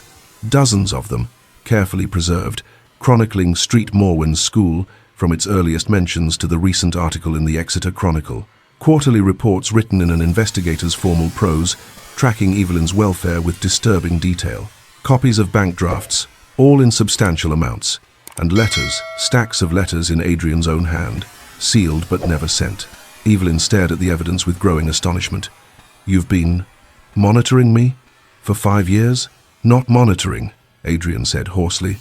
"Ensuring you were well, safe, that you had the resources to accomplish what you were building. I had no right to approach you, but I couldn't." His voice cracked. "I couldn't do nothing." Evelyn picked up one of the sealed letters, looking to Adrian for permission. He nodded, his expression naked with vulnerability. She broke the seal and read, "My dear Lady Evelyn, I hope this finds you well, though I have no right to hope anything concerning you. I have just read of your educational efforts in Cornwall, with admiration I have no right to express." She picked up another, dated 2 years later. "Evelyn, I dream sometimes that I behaved differently that night, that I possessed the courage to see what was before me, that I was a better man. I wake from these dreams with the knowledge that I was not, am not, may never be." And another, from just 6 months ago. "You have become everything I failed to recognize, and I remain exactly what I was, a titled fool mistaking pride for worth. If I could undo that night, I would trade everything I possess for the chance. But time moves only forward, and I am left with nothing but regret and the hope that you have found happiness despite me." Evelyn set the letters down with trembling hands. "Why didn't you send them?" "Because they were about my guilt, my regret, my pain," Adrian said quietly. "You'd already suffered enough because of me. Why burden you with my conscience?" For a long moment, silence filled the study. Outside, London continued its business, but in this room, 5 years of secrets lay exposed between them. "I don't know what to do with this information, Adrian." The use of his given name slipped out unconsciously. Adrian noticed. His expression flickered with something that might have been hope. I'm not telling you this to manipulate forgiveness. You were right yesterday, your healing cannot come from my guilt, but you deserve the truth. You've always deserved more truth than I gave you. Evelyn moved to the window, needing distance to think. Why were you so cruel? I've asked myself 1,000 times what I did to deserve such dismissal. Behind her, Adrian's voice emerged rough with pain. You did nothing. The fault was entirely mine. But if you want to understand, he paused, my mother was deemed too plain by my father. Not ugly, just unremarkable. He married her for her dowry and spent their entire marriage making her aware of his disappointment. Evelyn turned to face him. He kept beautiful mistresses, Adrian continued, staring at his hands. Paraded them through our home while my mother withered in the country, deemed unfit for society. She died when I was 15, lonely and forgotten. I watched my father destroy a good woman because society mocked her appearance. So you convinced yourself that marrying for beauty would prevent that fate, Evelyn said slowly, understanding dawning. Instead, I became him. Adrian's voice broke. I destroyed someone kind because I was terrified of appearing weak. I projected my father's cruelty onto you because you reminded me of my mother, good, gentle, overlooked. And I couldn't bear to be the man who valued those things when the world deemed them worthless. Evelyn felt something in her chest crack, not break, but shift. Your pain doesn't excuse what you did, Adrian. I know. When you dismissed me that night, you confirmed every fear I'd ever had about my worth. It took years to rebuild what you destroyed in moments. I know, he whispered. And yet, Evelyn paused, wrestling with a truth she'd only recently recognized. Paradoxically, your cruelty freed me. If you'd been kind, I might have stayed in London, waiting for scraps of approval. Your rejection forced me to find my own worth. Adrian looked up, his grey eyes holding hers. So I don't know whether to thank you or hate you, Evelyn continued softly. Perhaps both, perhaps neither. Before Adrian could respond, a knock interrupted. The butler entered apologetically. Your Grace, Monsieur Laurent Beaumont is here. He insists he has an appointment. Adrian's brow furrowed with confusion. I scheduled no such. Forgive the intrusion, Your Grace. A man entered behind the butler, tall, handsome, perhaps 42, dressed in impeccably tailored French fashion. His warm brown eyes found Evelyn immediately, and his face lit with genuine pleasure. Lady Evelyn, what a delightful surprise. Monsieur Beaumont. Evelyn couldn't help but smile. I didn't expect to see you in London. Adrian's eyes darted between them, his jaw tightening. You two are acquainted? I had the pleasure of meeting Lady Evelyn 3 months ago in Exeter, Laurent said smoothly, his English accented but perfect. At the gallery exhibition of her remarkable paintings, he turned to Evelyn, his attention complete and flattering. I've come to London specifically to propose that you exhibit your Unseen series here, in a proper London gallery. Your work deserves metropolitan recognition. That's very kind, but I've also come, Laurent continued, his voice dropping to a more intimate register, if I may be bold, to continue our conversation about my other proposal. Adrian's hands clenched at his sides. Other proposal? Evelyn felt heat rise to her cheeks. Monsieur Beaumont has suggested I consider expanding the school's reach to France. He's offered to help establish sister institutions in Paris and Lyon. Lady Evelyn's vision for women's education is revolutionary, Laurent explained, his admiration obvious. I've been trying to convince her that Cornwall, while charming, limits her potential impact. Imagine what she could accomplish with proper resources and reach. For the first time, Adrian confronted something worse than Evelyn's indifference, the real possibility of losing her to someone else, to a man who valued what Adrian had failed to see. Monsieur Beaumont, I appreciate your confidence, Evelyn said carefully, but I've not yet decided. Of course, no pressure. Laurent's smile was warm, genuine. I simply hope to discuss possibilities over dinner this evening, if you're available. Adrian couldn't help himself. Lady Evelyn has had a difficult few days. Perhaps she requires rest rather than social engagements. Evelyn's eyes cooled as she turned to him. I'm quite capable of managing my own schedule, Your Grace. Laurent, clearly perceiving the tension, maintained his pleasant expression. Your Grace, I assure you my intentions toward Lady Evelyn are entirely honorable. I admire her work immensely. The contrast was devastating. Laurent's uncomplicated respect for Evelyn as an intellectual equal, stood in sharp relief against Adrian's history of dismissal. "I would be delighted to join you for dinner, Monsieur Beaumont," Evelyn said. "Shall we say 7 o'clock? Perfect. I'll collect you from Harrow House." Laurent bowed to both of them. "Your Grace, Lady Evelyn." Until this evening, he departed, leaving silence in his wake. "You're dining with him?" Adrian's control was slipping. "You've known him 3 months?" "Yes." Evelyn's voice was crisp. "And in those 3 months, he's shown more genuine interest in my work and ideas than London society has shown in my entire life. He doesn't know you. Not truly. Neither do you, Adrian." The words landed like blows. "You knew me for perhaps 20 minutes 5 years ago, judged me in 10 seconds, and have spent the intervening time watching from a distance. Laurent has actually conversed with me, engaged with my ideas, treated me as an equal." "I know I have no right to ask," Adrian said desperately, "but please give me a chance to truly know you now. Not the girl I dismissed, but the woman you've become." Evelyn studied him for a long moment. "I came to your home today seeking truth about the donations. I've received more truth than I expected, but truth about the past doesn't guarantee anything about the future. Then let me prove myself. If you want to know me, Adrian, demonstrate it through actions, not words. Show me the man you claim you've become. Prove that you've changed, not because I've returned, but because you genuinely transformed during my absence." "How?" The question was raw, vulnerable. "How do I prove that?" "That's for you to determine," Evelyn said quietly. "I will not provide a roadmap for your redemption." She gathered her things and moved toward the door. "Evelyn," she paused, looking back.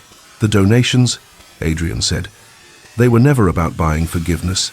They were about ensuring you had what you deserved, what I should have helped you claim from the beginning." "Perhaps," Evelyn said. "Or perhaps they were about easing your conscience. Either way, the school benefited. Thank you for that at least." Then she was gone. In his lodgings near Hyde Park, Laurent Beaumont examined papers bearing an elaborate crest, not the simple seal of an art dealer, but the noble crest of the Beaumont family, one of France's oldest houses. Comte Laurent de Beaumont. To give him his full title, smiled slightly. Lady Evelyn didn't know his true rank. He'd concealed it deliberately, wanting her assessment of his ideas rather than his position. But tonight, over dinner, he would reveal himself, and offer her not just partnership in educational ventures, but the possibility of something more. That evening, Evelyn stood before her mirror, holding one of Adrian's unsent letters. "You have become everything I failed to recognize. 2 men, 2 paths." Adrian offered the complexity of redemption, a man broken by his own cruelty, desperately trying to prove he'd changed. The risk of that path was enormous. Could people truly transform, or only claim to? Laurent offered uncomplicated respect, genuine opportunity, the chance to expand her work beyond Cornwall's borders. Safe, simple, valued. Why risk pain with Adrian when Laurent provided everything she'd ever wanted without the weight of past wounds? But even as she thought it, her eyes returned to the letter in her hands. London had become unexpectedly complicated. The past refused to stay buried, and the future offered more choices than she'd anticipated. By evening, those choices would become even more complex. Chapter 7. The Exhibition and the Exposure. The French restaurant Laurent chose was everything London society pretended to be, but rarely achieved, genuinely elegant, rather than ostentatiously decorated, with intimate lighting that invited conversation rather than display. Crystal gleamed softly, and the scent of excellent wine mingled with herbs and butter. Evelyn found herself relaxing for the first time since arriving in London. "Tell me about your teaching methods," Laurent said, leaning forward with genuine interest. "The article in the Exeter Chronicle mentioned you use unconventional approaches. I teach reading through Shakespeare and Browning rather than primers designed to make women docile," Evelyn explained. "Arithmetic through household accounting that gives them real skills. I want them to think, not simply perform domestic tasks." "Rousseau would approve," Laurent said, then smiled, though perhaps not his views on women's education specifically. "You're more aligned with Wollstonecraft, I think." For the next hour, they discussed philosophy, educational theory, the revolutionary potential of literacy. Laurent quoted Mill and Kant, debated the merits of various pedagogical approaches, treated her ideas with the seriousness they deserved. This, Evelyn realized, was what intellectual partnership felt like. Not condescension disguised as interest, but genuine exchange between equals. The Kensington Gallery has agreed to host your Unseen series, Laurent said over the main course. A month-long exhibition, opening in 1 week if you consent. London needs to see what you've created. Evelyn set down her fork. My work was never intended for London's judgment. It was created for the women I painted, to honor them. Precisely why London must see it, Laurent insisted. This city honors beauty that conforms, wealth that dazzles. Your paintings honor worth that society overlooks. That's revolutionary, Evelyn. That's necessary. The use of her given name felt natural, unforced. She realized she'd been calling him Laurent rather than Monsieur Beaumont for the past 20 minutes. Over dessert, his expression grew more serious. Lady Evelyn, I haven't been entirely forthcoming about my circumstances. Evelyn's heart sank slightly. Here it came. Whatever complication would ruin this perfect evening. I'm not merely an art dealer, Laurent continued. I am Comte Laurent de Beaumont. My family holds considerable estates in France and significant wealth. I concealed my rank initially because I wanted your assessment of my ideas, not my title. Evelyn stared at him, processing. You're a comte. I am. And I'm revealing myself now because I'm about to make a proposal that requires complete honesty between us. He reached across the table, not quite touching her hand.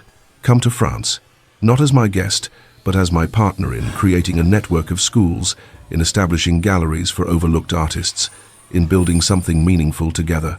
He paused, his brown eyes steady on hers. And if, over time, we find we suit each other, perhaps as my wife. The proposal hung between them like a held breath. Laurent, I'm honored, Evelyn said carefully. Truly. But I've only just reclaimed my autonomy. The idea of immediately tying myself to another person, however kind. Of course.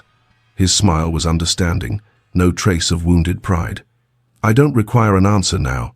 Agree to the exhibition first. Let London see your work. Then decide about France, about partnership, about everything else. You're very patient. I'm very certain, Laurent corrected gently. I offer you respect, Evelyn. Uncomplicated, genuine respect. No tortured history, no redemption arcs. Simply two people who admire each other building something worthwhile together. Everything Adrian wasn't. Straightforward, easy, safe. But also, Evelyn couldn't help noticing, everything Adrian was. Titled, wealthy, offering to transform her life with his resources and position. The parallel wasn't lost on her. Lady Beatrice was waiting when Evelyn returned to Harrow House, her expression uncharacteristically warm. You're looking flushed, dear. Did you have a pleasant evening? Every instinct Evelyn had developed over years of Beatrice's cruelty screamed, warning. It was pleasant, yes. I'm so glad. Beatrice's smile was saccharine. I've taken the liberty of organizing a small gathering tomorrow afternoon. Just a few close friends. I thought it might be nice to properly reintroduce you to society. I appreciate the thought, but I'm not interested in... Oh, but I've already sent the invitations, Beatrice interrupted smoothly. It would be terribly awkward to cancel now.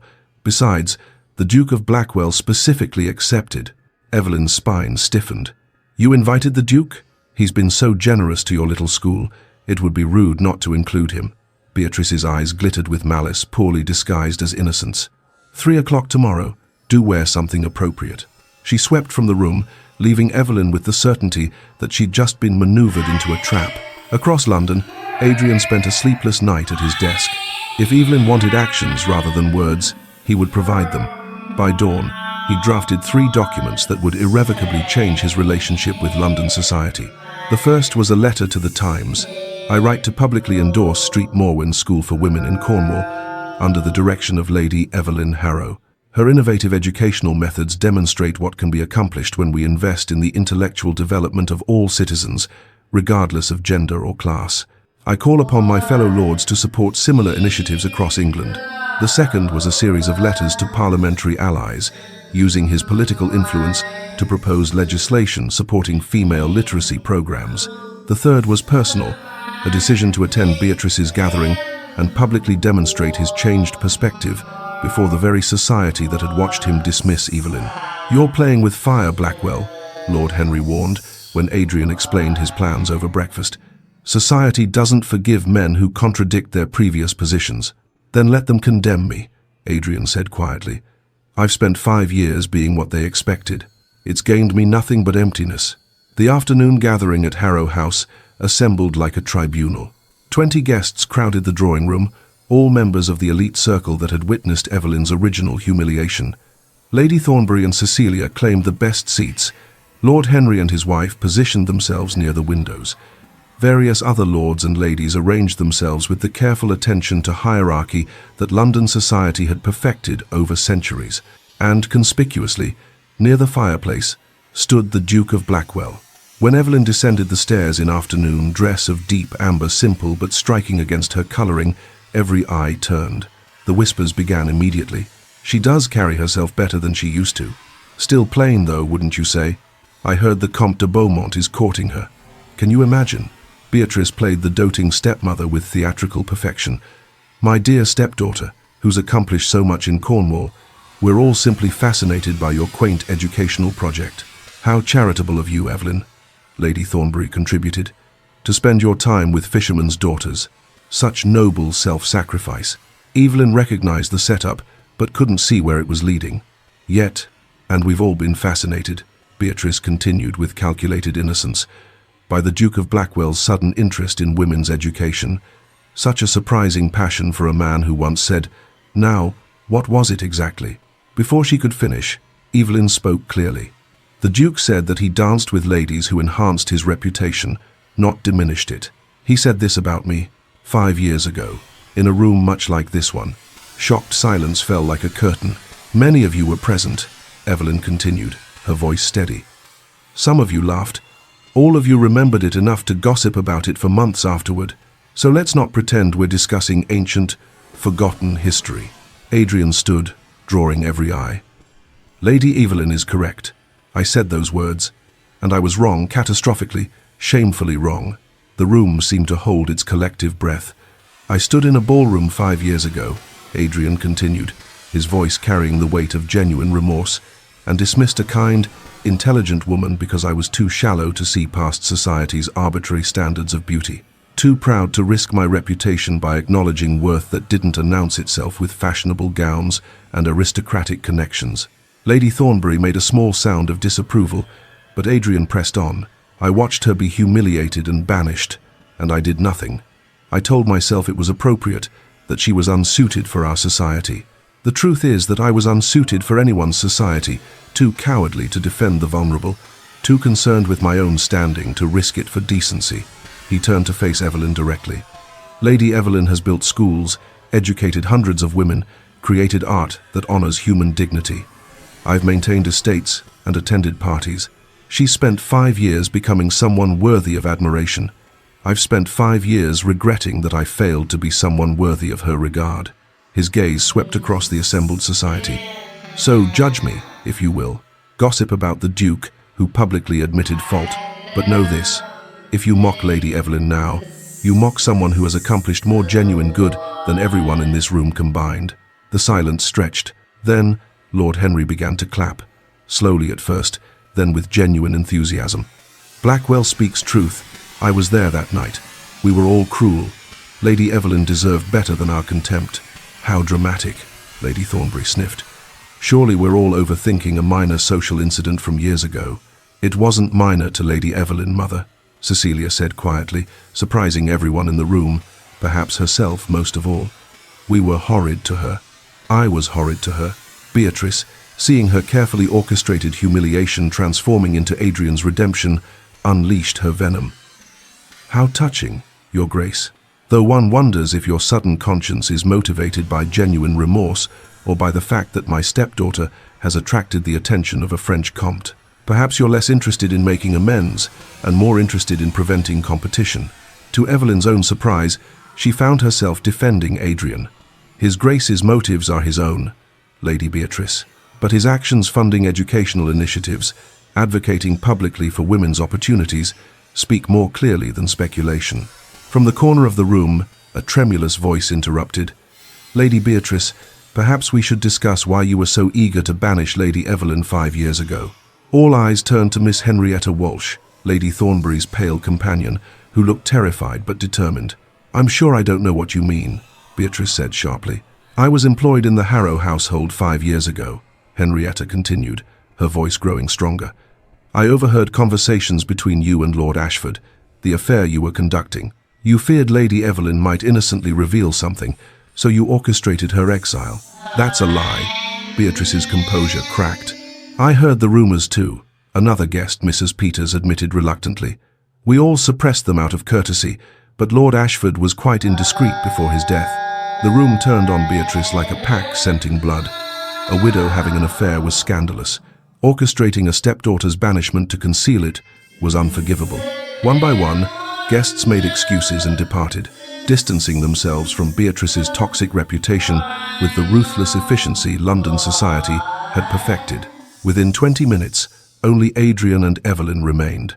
Beatrice had fled to her chambers, her social standing in ruins. "I didn't want this," Evelyn said quietly, sinking into a chair. "I didn't come to London seeking revenge. Perhaps justice finds its own way," Adrian offered. Evelyn looked at him with tired eyes. "Was Beatrice right? Are you motivated by competition with Laurent?" Adrian moved to sit across from her, maintaining respectful distance. "Jealousy? Yes.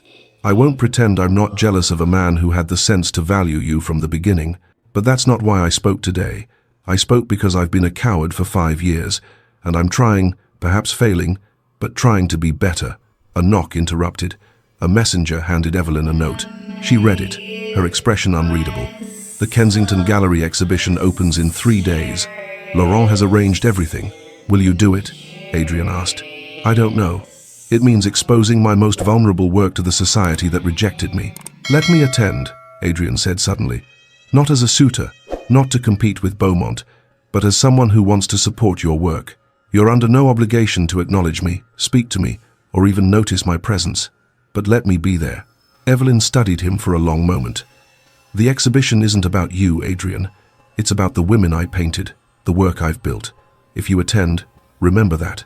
I will."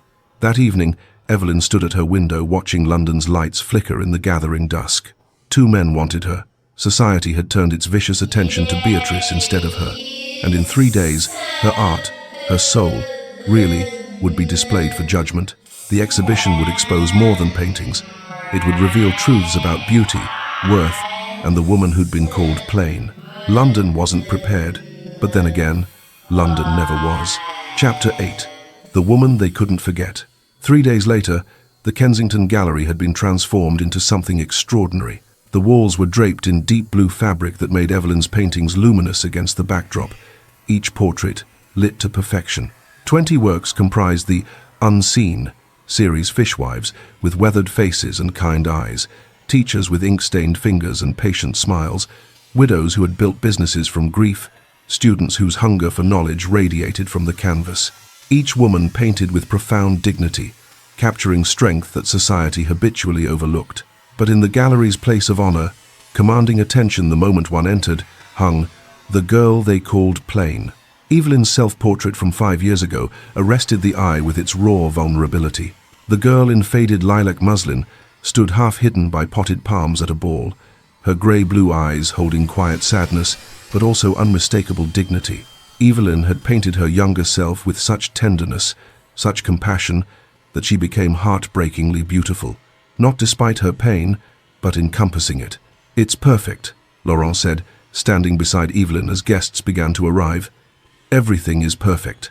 Evelyn wore deep blue silk that matched the walls, simple and elegant, her hair arranged loosely, but her hands trembled slightly as London's elite filtered through the gallery doors.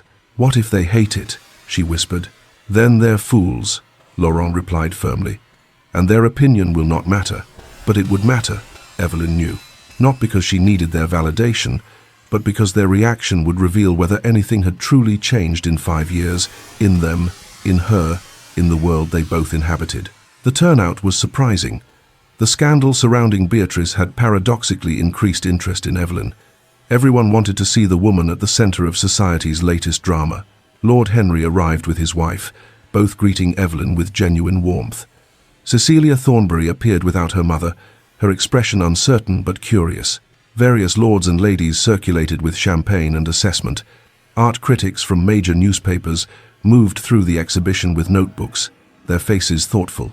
Educational reformers clustered near the portraits of Evelyn's students, discussing possibilities in urgent whispers, and notably, near the back of the gallery, the Duke of Blackwell stood alone.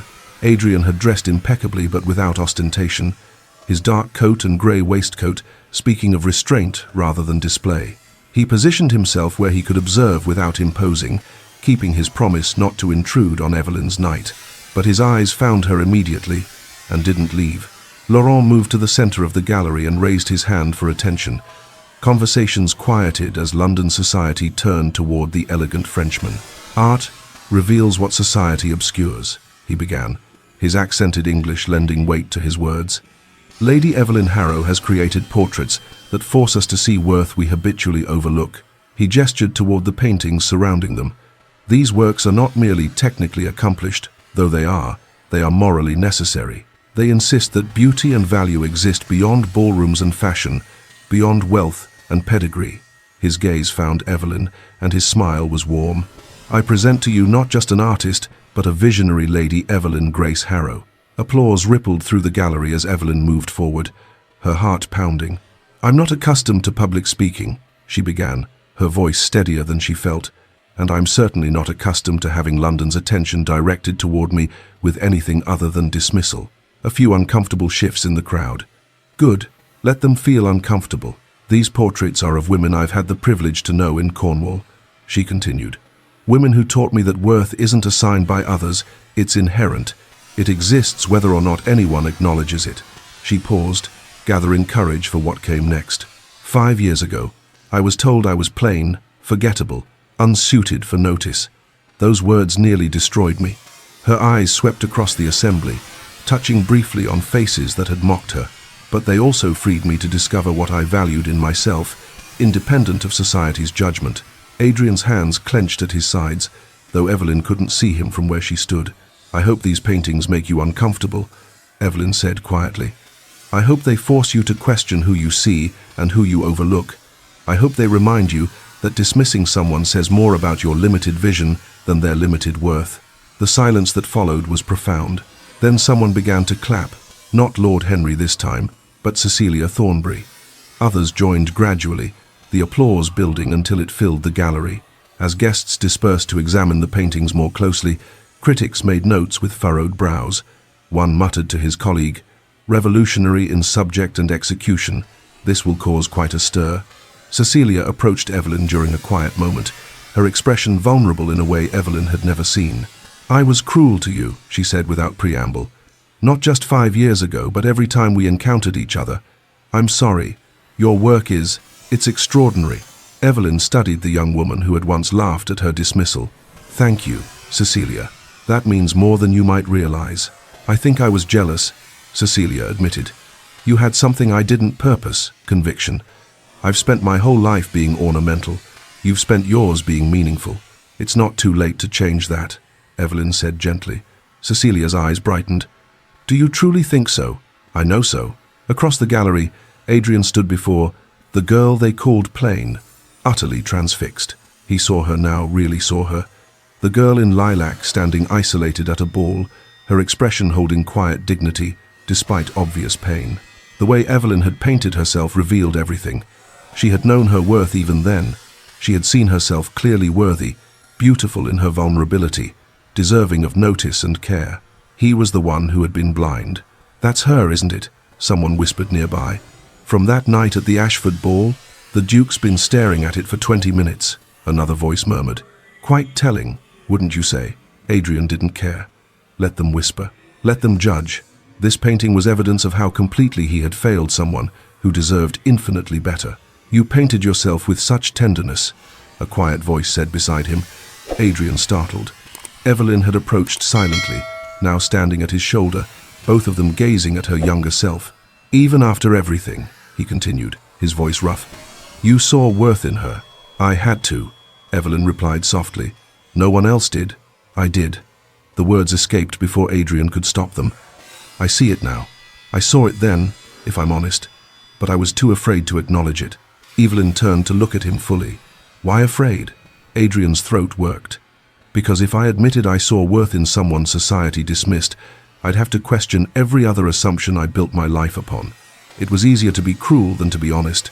Before Evelyn could respond, Laurent appeared with champagne and protective concern. "You're being monopolized, my dear," he said, his hand coming to rest at the small of Evelyn's back, proprietary but respectful. Several patrons wished to discuss commissioning work. The contrast between the two men was stark. Laurent, open and solicitous. Adrian, tortured and uncertain. "Of course," Evelyn said. "Adrian, if you'll excuse me." She allowed Laurent to guide her away, leaving Adrian alone with the portrait of the girl he'd destroyed. Midway through the evening, Laurent drew Evelyn into a quieter corner of the gallery. "The exhibition is a triumph," he said, his brown eyes warm. "London sees your talent, Evelyn, but this city will always be complicated for you. Too much history, too much pain." He took her hand gently. "Come to France with me. We'll establish schools together, create galleries for overlooked artists. You can paint, teach, build something entirely yours, without the weight of painful memories." His voice dropped lower, more intimate.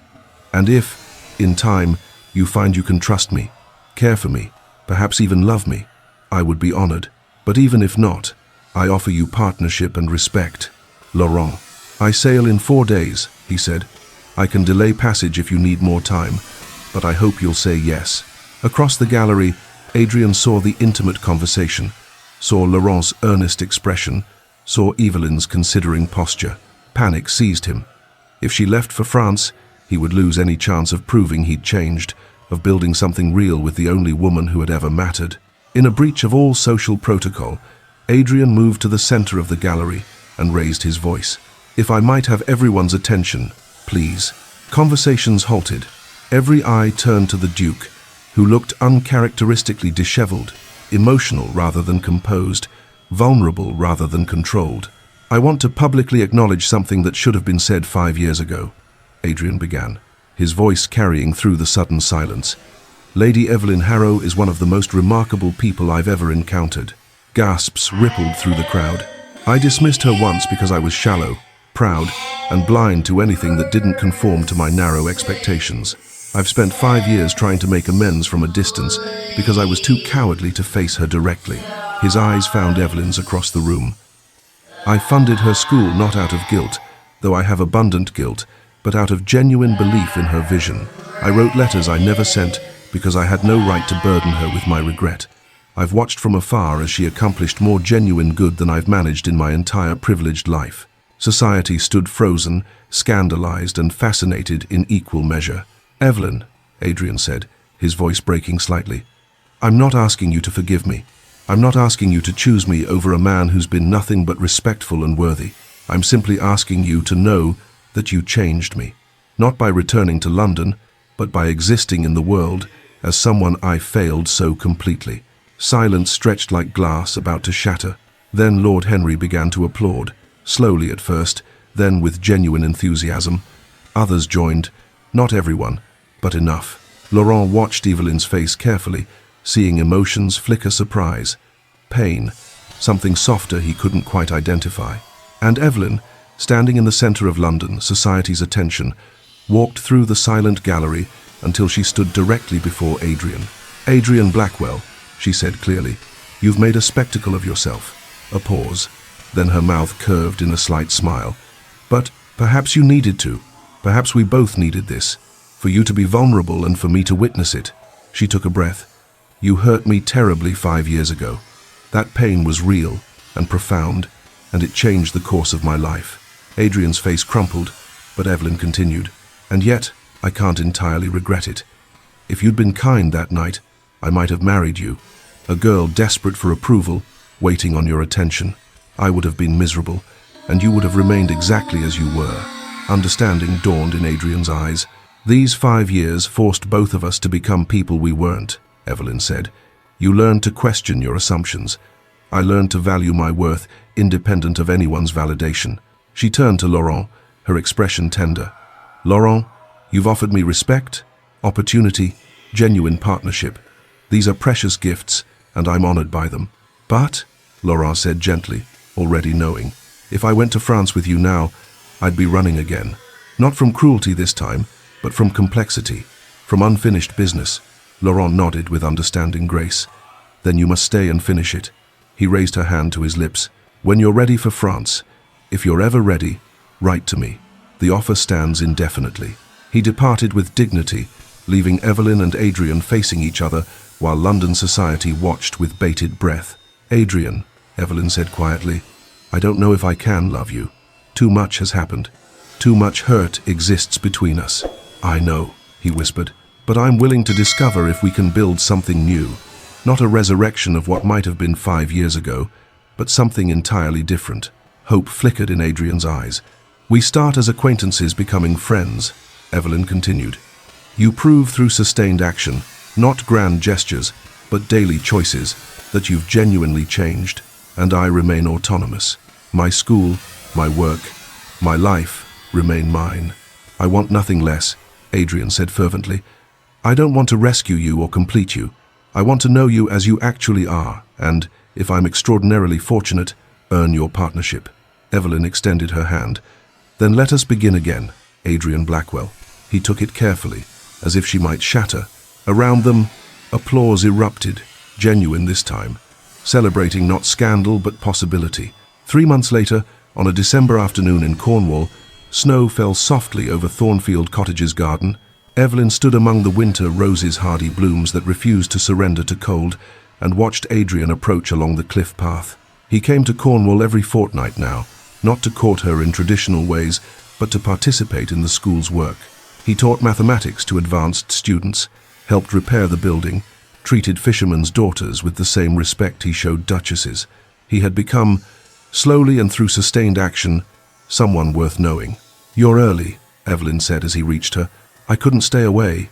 Adrian's smile was tentative. "I wanted to see you." They walked along the cliffs, discussing the book she'd lent him, arguing about politics, slowly learning each other's minds and hearts.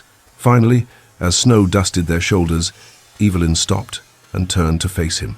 "I think I might be falling in love with you," she said. "Not the Duke of Blackwell, but Adrian, the man who spent 3 months proving his character through action." Adrian's breath caught.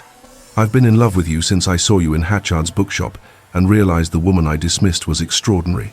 But I'm more in love with you now, knowing you fully." He pulled papers from his coat. "I have something for you. Not a ring, not yet. But this." Evelyn examined the legal documents, establishing a joint trust for educational initiatives across England, funded equally by both of them. "Marry me, Evelyn," Adrian said quietly.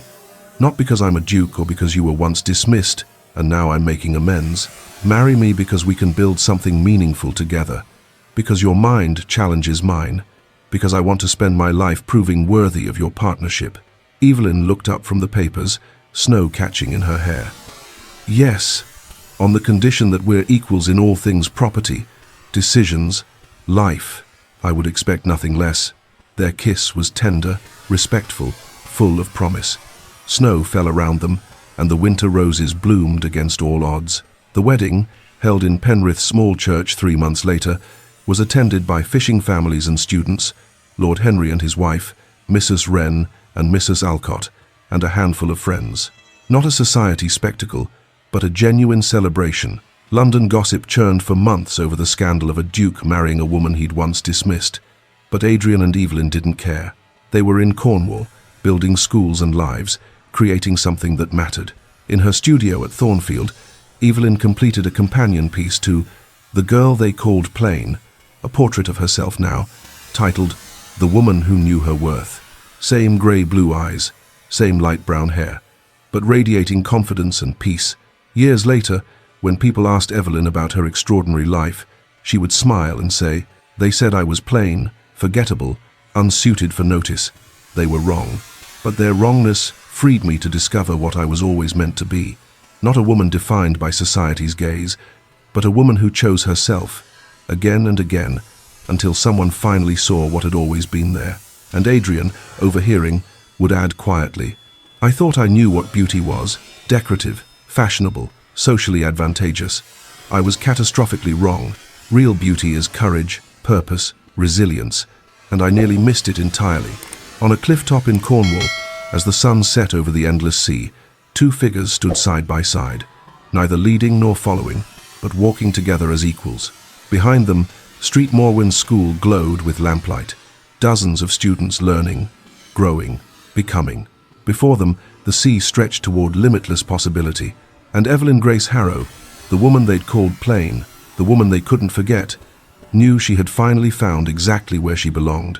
If Evelyn's journey from dismissal to triumph moved you, like this video and subscribe for more stories of resilience and redemption. Comment: what would you say to someone who once underestimated you? Next story drops tomorrow. The governess he scorned returns as the heiress he desperately needs. Don't miss it. Remember, you were never the problem. Their vision was. See you in the next story.